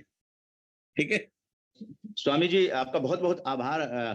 समयाभाव है, लेकिन RJS advisor professor Vijan Kumar Mishra ji के मन में भी कुछ प्रश्न उठ रहे हैं। अच्छा। और चूंकि सबको गाइड करते हैं विचारों को, वो सब जगह ले जाएंगे, पूरे देश विदेश में जाते हैं। आनंद जी का आनंद नहीं नहीं, हैं? आनंद जी हमारे पहले हाथ उठाए थे। आनंद जी, अच्छा आनंद जी, हाँ हाँ आनंद जी, हाथ जी उठा प्लीज, चुके हैं, हाँ हाँ आनंद आनंद जी, जी,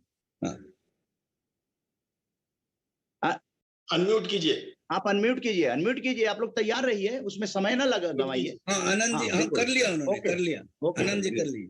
जी स्वामी जी, मैं कृतार्थी हूँ आपका आज के इस वेबिनार में मेरा को शामिल किया गया है, और मैं ऐसी अवस्था में कुछ 7 महीने पहले आ गया हूँ इस जिंदगी के इस दौर में, जहाँ पे ये मेरे लिए बहुत जरूरी था।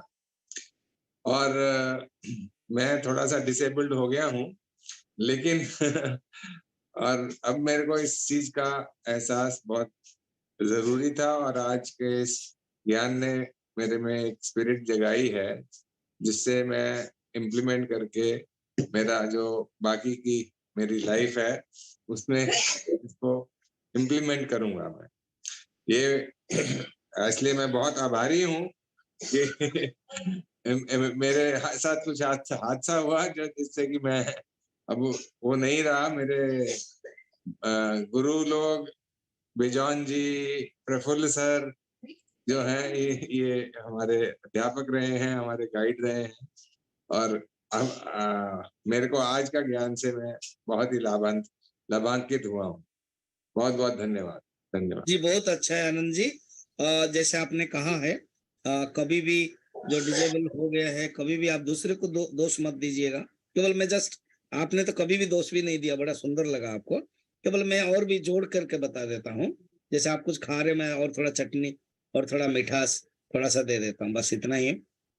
हमारा ही कर्म हमें फल मिलता है। तो कभी भी सिचुएशन जो मिला है, इसको प्रॉब्लम ना समझ के सिचुएशन समझे, और समझे कि भगवान ने चिंतन करने के लिए मौका दिया है। बस पॉजिटिव थिंकिंग रखें। भगवान ने सोचा कि नहीं, तुम एक जगह पर पड़े रहो, एक जगह पर रह करके चिंतन करो, पढ़ाई करो, अध्ययन करो, ज्यादा एक्टिविटीज तुम्हारे लिए निवृत्त हो गया। एक मेरे एग्जाम्पल से मैं बता देता हूँ। हमारे उत्तरकाशी में एक आश्रम है, वहां के स्वामी जी की समाधि हो गई, तो तुरंत मेरा नाम आ गया। जो जो हमारे सीईओ है, मेरा नाम दे दिया कि आपको जाना है। रियली मैं प्रवचन देने में बड़ा इंटरेस्ट रखता हूँ, अभी भी रखता हूँ। तो मैंने जान लिया वहां जाऊंगा तो प्रवचन नहीं दे पाऊंगा, क्योंकि वहां तो आश्रम को देखना है। तो शायद ये भगवान की इच्छा होगी कि मेरी और निवृत्त हो गई, मैं रेडी हो गया। मगर हमारे जो गुरु है, गुरु जी है स्वामी तेजानंद जी, नहीं नहीं नहीं नहीं, he is a very dynamic Swami ji, प्रवचन देते हैं, अभी वहां पोस्ट मत करो, वहीं पर ही रहने दो, रांची में। तो देखिए आज के तुरंत मैंने सोचा, ओहो, मेरे अंदर जो वासना है, मेरे अंदर जो इच्छा है, मेरे अंदर जो ज्ञान है, शायद और समाज को देना है। तो आप अगर वो में मिल रहा है वो भी खुश रहना है, अगर नहीं भी मिल रहा है वो भी खुश रहना है। तो इसीलिए इस दृष्टि से आपने बड़ा सुंदर पॉजिटिव थिंकिंग रखा है। डिजेबल होने के बावजूद भी आपके अंदर कोई कंप्लेन का स्वर मैंने सुना नहीं। अभी जो आपने अभी का मेरा प्रवचन को तो आभार प्रकट किया, और आपने सेनापति प्रफुल्ल, उदय एंड विजन का आपने नामकरण करके, नाम लेकर के आपने अपने को भाग्यवान समझा। इसको ही बरकरार रखे, कंटिन्यू रखे। हाँ विजन जी, नमस्कार जी अभी आप पूछिए, क्योंकि समय हो रहा है। एकदम लास्ट आपको जाना है, वैसे ही आप लेट हो गए। जी जी, इज इट राइट, मतलब ये सही है होगा कि, क्योंकि आपको सुनने के बाद हमको ये लग रहा है कि there is nothing called right और रॉन्ग। अच्छा okay, is it right to think that? बता रहा हूं, नहीं, there is a right and wrong है, क्योंकि भगवान ने हमें बुद्धि दिया है, और बुद्धि का काम ही सही एंड गलत को अलग अलग करना है। इसलिए आपका जो प्रश्न का उत्तर लास्ट में मैं आ रहा हूं। ये स्टार्टिंग में जहां जहां दुख होता है, कारण हमें विचार करना पड़ेगा, एनालिसिस करना पड़ेगा। और जब मन व बुद्धि, जिसको अब एक ही चीज है, वो उसी स्थिति पर आ गया, देन सरेंडर हो गया। देन राइट एंड रॉन्ग का कोई जायज नहीं है, क्योंकि सरेंडर टू लॉर्ड। अभी भगवान की एक देखिए, हरि कृपा और एक हरि इच्छा, ये दो शब्द रखिएगा। जब हमारी इच्छा, हम जो चाहते हैं वो फलीभूत हो गया, तो जानना कि हरि कृपा है। और हम जो चाहते हैं वो नहीं मिला, तो हम भगवान को दोष न दें, अपने आप को दोष न दें, दोष दे वो ये हरि इच्छा है। इधर हरि इच्छा और हरि कृपा, ये सरेंडर का लक्षण है। ये लास्ट वाला जो आपका क्वेश्चन है कि Swami ji there is no right and wrong ना, there is no right and any wrong है। यस, उसी स्थिति में हरि इच्छा हो, हरि कृपा हो। अगेन हरि कृपा की परिभाषा क्या है? जो मेरे लिए इच्छा है वो फलीभूत हो गया तो जानना कि हरि कृपा है, और जो मेरी इच्छा है मगर फलीभूत नहीं हुआ है तो दुखी नहीं होना है, डेबिट भगवान को नहीं देना है, अपने आप को कोसना नहीं है, सरकार को नहीं कोसना है, एम्प्लॉय को कोसना नहीं है, समाज को नहीं कोसना है, पेरेंट को नहीं कोसना है, भगवान की इच्छा है। Thank you. ठीक है। और स्टार्टिंग में मगर भगवान ने बुद्धि दी है, उसको प्रयोग करना है। उस प्रयोग करना है क्या है? खराब गुण को छोड़ना है, अच्छे गुण को पकड़ना है। ये बुद्धि का ही काम है। जब एक बार अच्छा बुद्धि बन गई फिर समर्पण करना है, ये बात। थैंक यू विजन जी, बहुत अच्छा लगा और मैं आप लोगों से जुड़े रहूंगा एंड बहुत ही अच्छा लगा। फिर हम कुछ ही दिन में, 2-3 दिन में प्रफुल्ल जी से मिल रहे हैं। Okay, Hariom. Hariom, Hariom. Will I leave now? मैं अभी जा रहा हूँ, आप लोग अपना कंटिन्यू कीजिए। आप शरीर से लिव कर सकते हैं, लेकिन आरजेएस फैमिली के मन से अब आप नहीं जा सकते। अच्छा उदय जी, आप कहाँ रहते हो? मैं दिल्ली में रहता हूँ सर। अच्छा, दिल्ली में। कभी मैं पटियाला में हूँ, आप कभी आइएगा। बिल्कुल सर, बिल्कुल। हम लोगों का भ्रमण होता रहता है। हाँ, भ्रमण होता रहता है। आप बुला रहे हैं तो निश्चित रूप से वो ऊपर से भगवान की इच्छा है कि हम लोग पटियाला जरूर आए। जरूर आइएगा, जरूर आइएगा। अभी माउंट आबू जा रहे हैं, प्रफुल्ल भाई भी जा रहे हैं, रंजन बेन जी भी जा रही हैं, दिल्ली से 9 लोग जा रहे हैं और नहीं, जब पटना से वहां रहने की व्यवस्था है हमारे पटियाला में, 10 रूम्स है, 25 लोग रह सकते हैं। कभी भी आइएगा और सुंदर आश्रम है, बहुत अच्छा लगेगा। बिल्कुल, आध्यात्मिक जगहों पे जाने से निश्चित रूप से पॉजिटिविटी चरित्र में धारण करने में आसानी होती है, एक रास्ता मिलता है और जीने की राह जो आपने दिखाई है वो भगवत गीता को लोग मानते हैं, जानते हैं, लेकिन समझना जो है, जो समझाया आपने, वो अपने आप में एक अंतर्दृष्टि को विकसित कर सकती है। और इस दृष्टि को लेकर हम लोगों का एक कर्टेन रेजर हो गया कि आज 26 फरवरी है स्वामी जी, और 26 मार्च को ये यात्रा शुरू होगी अलग अलग राज्यों से, जो माउंट आबू पहुंचेगी ब्रह्म कुमारी जी के आश्रम में। वहां पे हम लोग 4 दिन का सेशन होगा और फिर हम लोग लौटेंगे 30 मार्च को। तो स्वामी जी, ये हम लोगों के जीवन में अब यात्रा में एक सकारात्मक ऊर्जा रहेगी। आपकी बातें क्योंकि अब आत्मसात हो गया है तो मन में लेकर हम लोग चलेंगे और यात्रा में एक नई ऊर्जा बनी रहेगी। आरजेएस फैमिली की ओर से तमाम आरजेएस एडवाइजर और आरजेएस ऑब्जर्वर दीप माथुर जी, उन सभी लोगों की तरफ से आपका नमन है कि आपने समय दिया। और ये समय भारत को सकारात्मक बनाने में बहुत ही, क्योंकि किताबों के अंदर ये 6 अगस्त को आएगी इसकी बातें, और 125वां कार्यक्रम, 35वां कार्यक्रम जो है वो हम लोग विश्व पुस्तक मेले में करने के लिए उत्सुक हैं। लेखक मंच पे जगह मिली है, हम लोग 1 मार्च को 2 बजे से वहां कार्यक्रम करेंगे। तो इस तरह से भारत सकारात्मक होगा। स्वामी जी, आप लोग आशीर्वाद बनाए रखिए। संभवतः गीता का दूसरा अंक भी, क्योंकि इतनी ऊर्जा है और इतने गणमान्य लोग जुड़े हैं और अलग अलग राज्यों से, तो स्वामी जी निश्चित रूप से यही भारत को सकारात्मक बनाने में और फिर मीडिया का सहयोग मिलेगा। तो स्वामी जी, आपका सभी आरजेएस फैमिली की ओर से। इस प्रोग्राम को आप यूट्यूब में अपलोड, यूट्यूब में लाइव है सर। प्रफुल्ल भाई के पास है यूट्यूब का लिंक जो है ना, ये लाइव प्रसारण, पूरी रिकॉर्डिंग, फुल रिकॉर्डिंग प्रफुल्ल भाई के पास और बिजन मिश्रा जी के पास है। जी जी जी, वो भेज। जी हाँ, तो बहुत बहुत धन्यवाद। इस तरह से भेज देंगे स्वामी जी, आपको भेज देंगे। हम लास्ट में प्रफुल्ल भाई जी से 2 शब्द चाहेंगे स्वामी जी के लिए। क्या कुछ कहना चाहेंगे प्रफुल्ल भाई? 2 शब्द 1 मिनट के लिए सर। प्रफुल्ल भाई ने जोड़ा है हम लोगों को। स्वामी जी को मैं 5 साल पहले और 6 साल पहले शायद मिला था। जैसे स्वामी जी ने कहा, आज मेरी इच्छा पूरी हुई है स्वामी जी को सुन के, और वही चीज जो स्वामी जी से सुनना चाहता था वही स्वामी जी ने कही है। विशेष आनंद है मुझे। स्वामी जी, जय माँ, जय माँ, जय माँ, जय सच्चिदानंद। और प्रफुल्ल भाई केवल मिले ही नहीं वेबिनार में, बल्कि फिजिकल भी आप लोग मिलने वाले हैं बड़ोदरा में। तो ये जानकर भी बड़ी खुशी हो रही है और सकारात्मकता इसी तरह से आगे बढ़ती रहे। ये जिद है कि भारत सकारात्मक हो। अब मैं ज्यादा समय न लेते हुए स्वामी जी का आभार व्यक्त करते हुए हम अनुमति लेंगे आरजेएस एडवाइजर आगे के लिए क्या कुछ कहते हैं वोट ऑफ थैंक्स के लिए ओम प्रकाश झुनझुनवाला जी को बुला लें, जैसा कहें। यस यस, ओम प्रकाश जी, जी, प्रकाश जी आप अनम्यूट करके आइए। और मेरे आरजेएस भाई बहनों एवं उपस्थित महापुरुषों, आपका विचार सुनकर, विशेषतः स्वामी जी के विचार से हम बहुत ही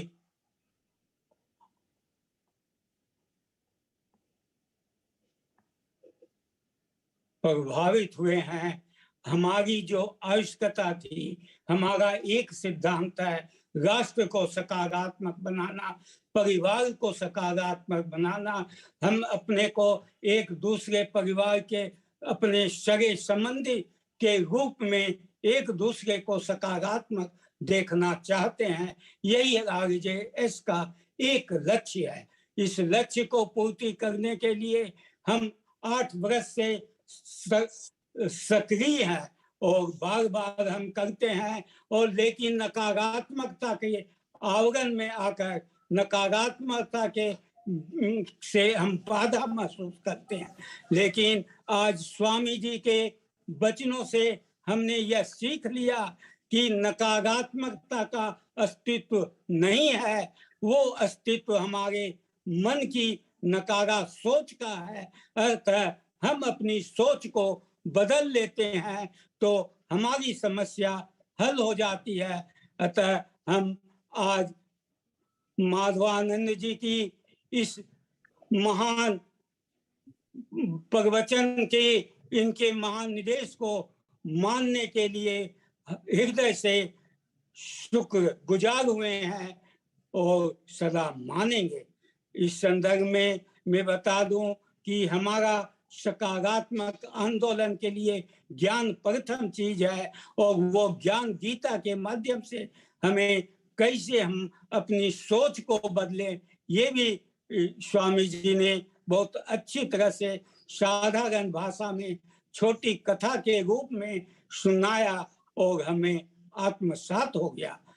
तीसरी चीज थी हमारी कि हम अपने लिए अपने प्रति कटिबद्ध रहें, तभी हमें दिव्य दृष्टि मिलेगी। दिव्य दृष्टि देने वाले परमेश्वर हैं, वो इंट्यूशन के रूप में देते हैं, जो कि हम बहुत बार इंट्यूशन देखते हैं। कोई ऐसा मेरा साथी नहीं है जिसने कभी इंट्यूशन नहीं देखा हुआ। इसका मतलब है कि प्रभु की कृपा हमारे ऊपर सदा सक्रिय है। हम उसको ग्रहण करने के लिए शांत रहें, मौन रहें। ये भी एडवाइस गीता के माध्यम से स्वामी जी ने दिया। तो हम चुप हो जाएं, परिस्थितियां जब विरोधी हों, जब हमारी सकारात्मकता करने में हम असमर्थ हों, तो ये असमर्थ हमारी है और उसको दूर करने के लिए हम चुप रहें और तो ये दूर हो जाती है। ये बहुत सरल भाषा में समझाया।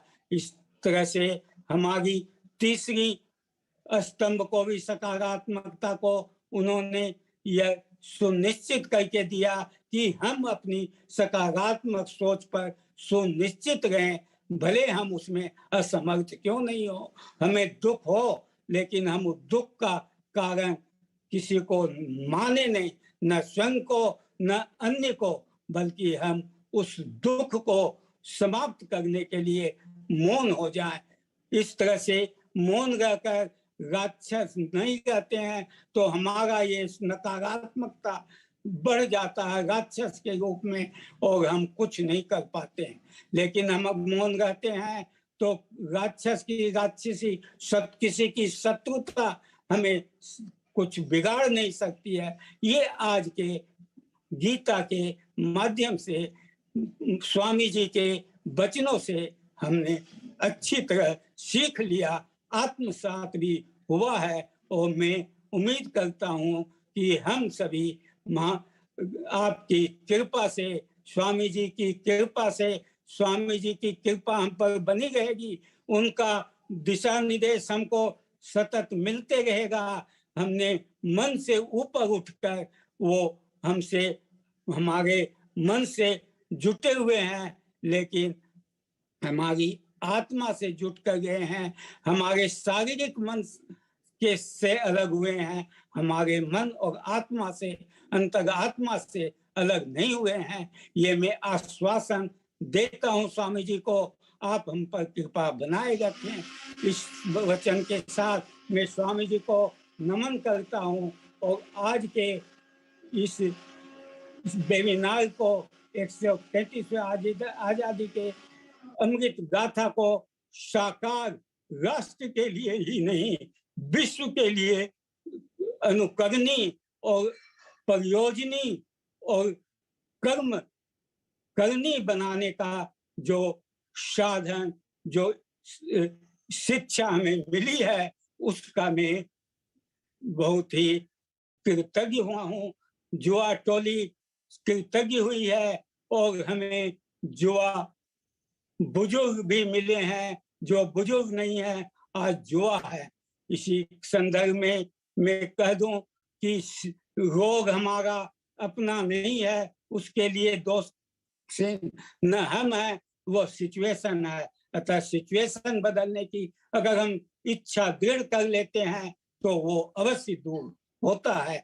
ऐसा हमारा अनुभव है, मेरा व्यक्तिगत अनुभव है। इस तरह से मैं आपके स्वामी जी का जितना भी धन्यवाद करूं वो कम होगा, और ये धन्यवाद करने वाला मैं नहीं हूँ। मेरे साथ, मेरी बोली के साथ, मेरे धन्यवाद ज्ञापन के साथ समर्थन में मेरे पीछे RJS का बृहद परिवार है, और ये जानकर मुझे बहुत खुशी है। ये अनुभूति होकर, ये दिव्य दृष्टि में देखकर, फिर महात्मा से पाकर, स्वामी जी से पाकर मैं देख रहा हूँ कि मैं धन्यवाद ज्ञापन करने वाला नहीं हूँ। ये तो धन्यवाद ज्ञापन हमारा राष्ट्र कर रहा है, हमारा परिवार कर रहा है। स्वामी जी ने के शांतिग में चिन्मय आश्रम के माध्यम से बुजुर्गों को, निःशक्तों को, बच्चों को, युवा को, प्रौढ़ाओं को, सबके लिए अलग अलग सकारात्मक गीता की साधना की शिक्षा दी जा रही है। ये मैं जानता था, लेकिन ये शिक्षा इतनी सरल होगी ये आज मैंने अनुभव किया, देखा। और मैंने ही नहीं देखा, मेरे साथ हमारी असंख्य आंखों ने देखा है, जो कि मेरे भाई बहन और संबंधी के रूप में और मेरे बुजुर्गों के रूप में मेरे सामने दृष्टि में, स्मृति में आ गए हैं। इन शब्दों के साथ मैं सबसे पहले इस सफलता के लिए स्वामी जी का तो अभिनंदन और धन्यवाद ज्ञापन करता ही हूँ। साथ ही में पहले धन्यवाद ज्ञापन उदय मन्ना जी के करूँगा, जिन्होंने गीता के ऊपर बहुत कठिन श्रम और बहुत हमें प्रेरित करके इस पर बोलने के लिए किया है, जो के लिए मैं समर्थ नहीं था। मैं साधारण व्यक्ति हूँ, साधारण साधक हूँ। इस पक्ष में आज मैंने अपनी साधारण साधकता के महत्व को, अपने स्वयं के महत्व को स्वामी जी के प्रवचन से जाना है। मैं सबसे पहले इस वेबिनार में अपने योगदान और संकेंद्रण करने के लिए मन को सबसे पहले मैं भाई प्रोफेसर बिजोन मिश्रा को नमन करता हूँ, उनको धन्यवाद करता हूँ, जिन्होंने चंद शब्दों में मुझे यह वचन दिया, यह मौका दिया कि मैं उनके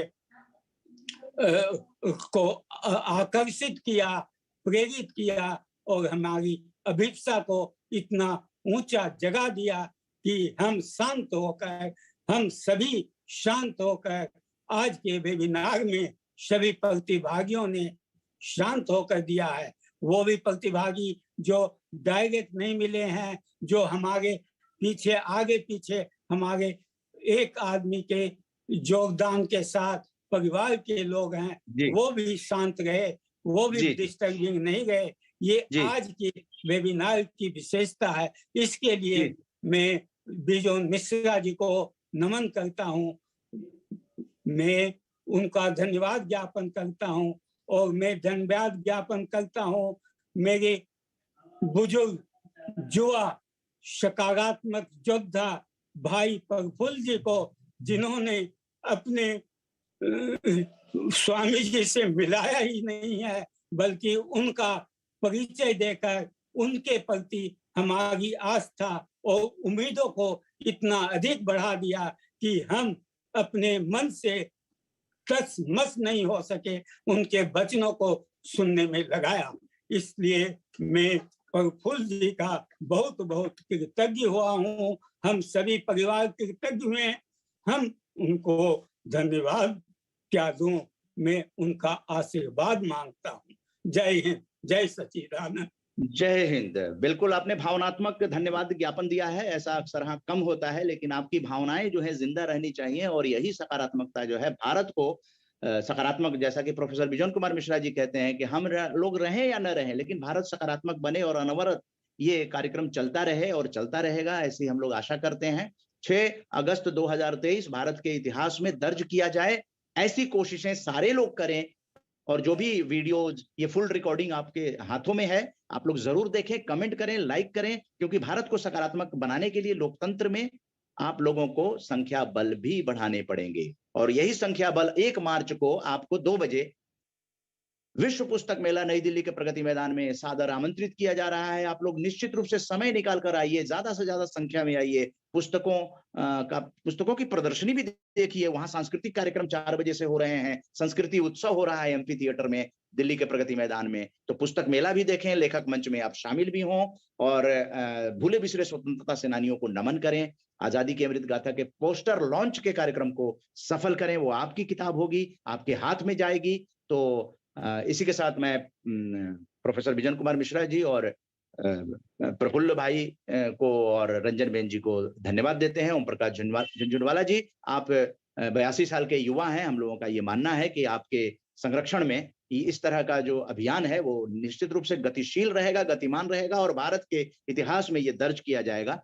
और हम लोग संस्कृति मंत्री जो केंद्रीय संस्कृति मंत्री एम मेघवाल जी से मिलेंगे और हम लोग आगे और दिशा निर्देश प्राप्त करेंगे।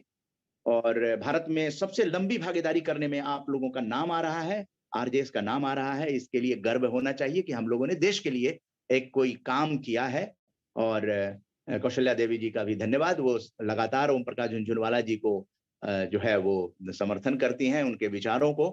तो ये परिवार है, आरजेएस परिवार है और यही परिवार भारत का इतिहास लिखेगा, ऐसी आशा है। तो अब सभी लोगों का और साथ में टेक्निकल टीम का भी बहुत आभार है कि उनके द्वारा भेजा हुआ जो फोटोग्राफ्स है और सारी वीडियो रिकॉर्डिंग आप लोगों के ग्रुप में जा रही है। आप लोग फुल रिकॉर्डिंग, क्योंकि गीता पे है, उसको सुनिएगा, सुनाइएगा लोगों तक। इसको स्वामी जी माधवानंद जी ने जो कहा कि लोगों तक अच्छे विचार भेजिए।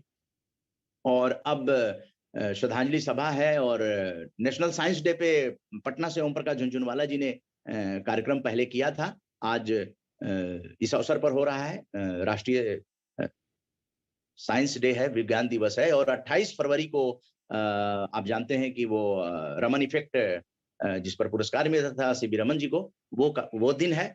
और चंद्रशेखर आजाद जी, तो हम लोग चंद्रशेखर आजाद जी को और सीबी रमन जी को याद करते हैं। मैं चंद्रशेखर आजाद जी पर बोलने के लिए RJS positive speaker Ishaq Khan ji को आमंत्रित करता हूँ। मोहम्मद इशाक खान जी। जी, सादर नमन आप सभी को। और हमें गर्व है कि इस मंच से हम ऐसे महान क्रांतिकारी को नमन कर रहे हैं, उन्हें श्रद्धांजलि दे रहे हैं। महान क्रांतिकारी चंद्रशेखर आजाद जी को, जिनका कि जन्म मध्य प्रदेश के एक झबुआ जिले में आदिवासी बाहुल गांव में हुआ था, ये तकरीबन जुलाई 1906 में। और उन्होंने आदिवासी बाहुल होने की वजह से ही बचपन में ही तीर धनुष चलाना सीख लिया था। और 15 वर्ष की उम्र में इनकी एक घटना बताई जाती है कि जब किसी मामले में इनको जज के सामने पेश किया गया तो जज ने इनसे पूछा कि तुम्हारा नाम क्या है, तो इन्होंने कहा था आजाद। पिता कौन है? स्वतंत्रता। रहते कहाँ हो? जेल में। तुम्हारा घर कहाँ है? जेल खाना है। इतने में वो झल्ला गया जज और इन्हें 15 कोड़े लगाने का आदेश दिया। शायद इस वक्त उनकी अवस्था 15 वर्ष ही रही थी, ऐसा माना जाता है। तो एक तरह से अगर हम देखें तो ये 15 वर्ष की अवस्था में ही एक क्रांतिकारी विचारों के साथ देश की इस आजादी की लड़ाई में कूद पड़े थे। और ऐसा भी माना जाता है कि जब एक असहयोग आंदोलन को लेकर के किसी वजह से वापस ले लिया गया, तब इन्होंने एक गर्म दल बनाने की कोशिश की और हिंदुस्तान एक सोशलिस्ट सभा में ये जुड़ गए थे 1924 के आसपास में। और 25 में जो काकोरी कांड हुआ था उनमें भी इन्होंने जोरदार तरीके से हिस्सा लिया। इनका मानना था कि अगर हमारे देश की संपत्ति अंग्रेजों के हाथ में है तो क्यों ना हम उस संपत्ति को लेकर के हम अपने देश के काम में लगाएं। तो उस काकोरी कांड से ये बच निकले थे, लेकिन उसमें जिनको फांसी की सजा हुई थी, मौत की सजा मिली थी, उनके लिए ये बहुत ही चिंतित रहे और उन्हें आज इनकी कोशिश थी कि वो आजीवन कारावास में तब्दील हो जाए तो अच्छी बात है। कई नेताओं से मिले, कई जगह जब इन्हें सफलता नहीं मिली तो इलाहाबाद में एक अल्फ्रेड पार्क है कंपनी बाग में जाकर के, और उस जगह को मैंने देखा है, भावनात्मक रूप से मैं जुड़ा हुआ था उस जगह से, क्योंकि मैंने ग्रेजुएशन इलाहाबाद विश्वविद्यालय से ही किया है वहीं पे। तो उस जगह को, उनकी प्रतिमा को, उस सबको मैंने देखा है। तो वहां पे ये मंत्रणा कर रहे थे, तभी अंग्रेजी सेना वहां पर पहुंच गई और इन पर आक्रमण कर दी सेना ने। लेकिन इन्होंने एक संकल्प ले रखा था कि हम आजाद रहेंगे, आजाद ही मरेंगे। शायद इसीलिए जब उनके रिवॉल्वर में एक गोली बची थी तो उन्होंने उसे खुद अपनी कनपटी में मार ली और ये क्रांतिकारी वीर गति को प्राप्त हुआ अपने भारत माँ के नाम से। तो उस पार्क में आज बहुत सारे संग्रहालय के रूप में उसको बनाया गया है और पुस्तकालय है, कई देखने लायक चीजें हैं वहां पर। तो इस तरीके से इस महान क्रांतिकारी ने अमरता को प्राप्त किया है और हम अपने मंच से उन्हें श्रद्धांजलि अर्पित करते हुए आरजेएस की ओर से गौरव महसूस करते हैं। आप सबकी ओर से बहुत बहुत नमन, हार्दिक श्रद्धांजलि उन्हें। धन्यवाद इशा खान जी। और कार्यक्रम का समय समाप्त हो रहा है। तो जो तिरंगा हमारे शहीदों ने दिया है, क्रांतिकारियों ने दिया है, और बहुत सारे हैं जो अनाम हैं, उन भूले बिसरे क्रांतिकारियों को, शहीदों को, स्वतंत्रता सेनानियों को हम लोग याद करने जा रहे हैं।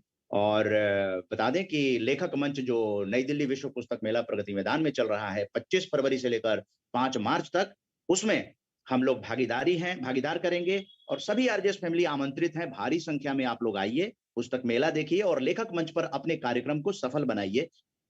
ध्यान रखिए, अगला बुधवार 1 मार्च दोपहर 2 बजे आप पहले भी आकर मेला देख सकते हैं, या कार्यक्रम होने के बाद 3:30 बजे 4 बजे आप मेला देखकर घर लौट सकते हैं। तो आप लोग आइए जरूर, ये जहां भी आवाज जा रही है।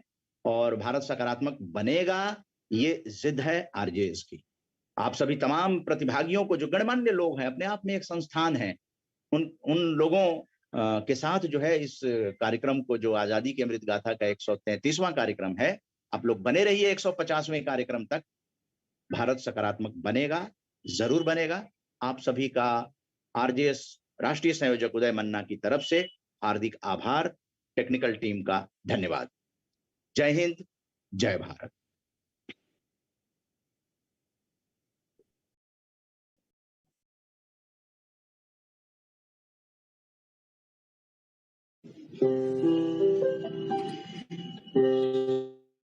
सकारात्मक सोच को आओ सारे भारत में फैलाए,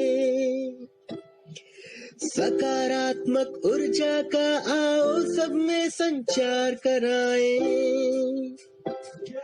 ऐसा ना हो कि हम अपनी जिम्मेदारी भूल न जाए। क्यों इंतजार करें हम किसी का, आओ एक मशाल जलाए। सकारात्मकता के उदय का चलिए हम उद्घोष कराए।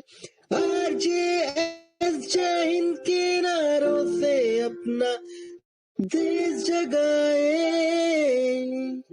आरजेएस वंदे मातरम से सारी सरकार जगाए।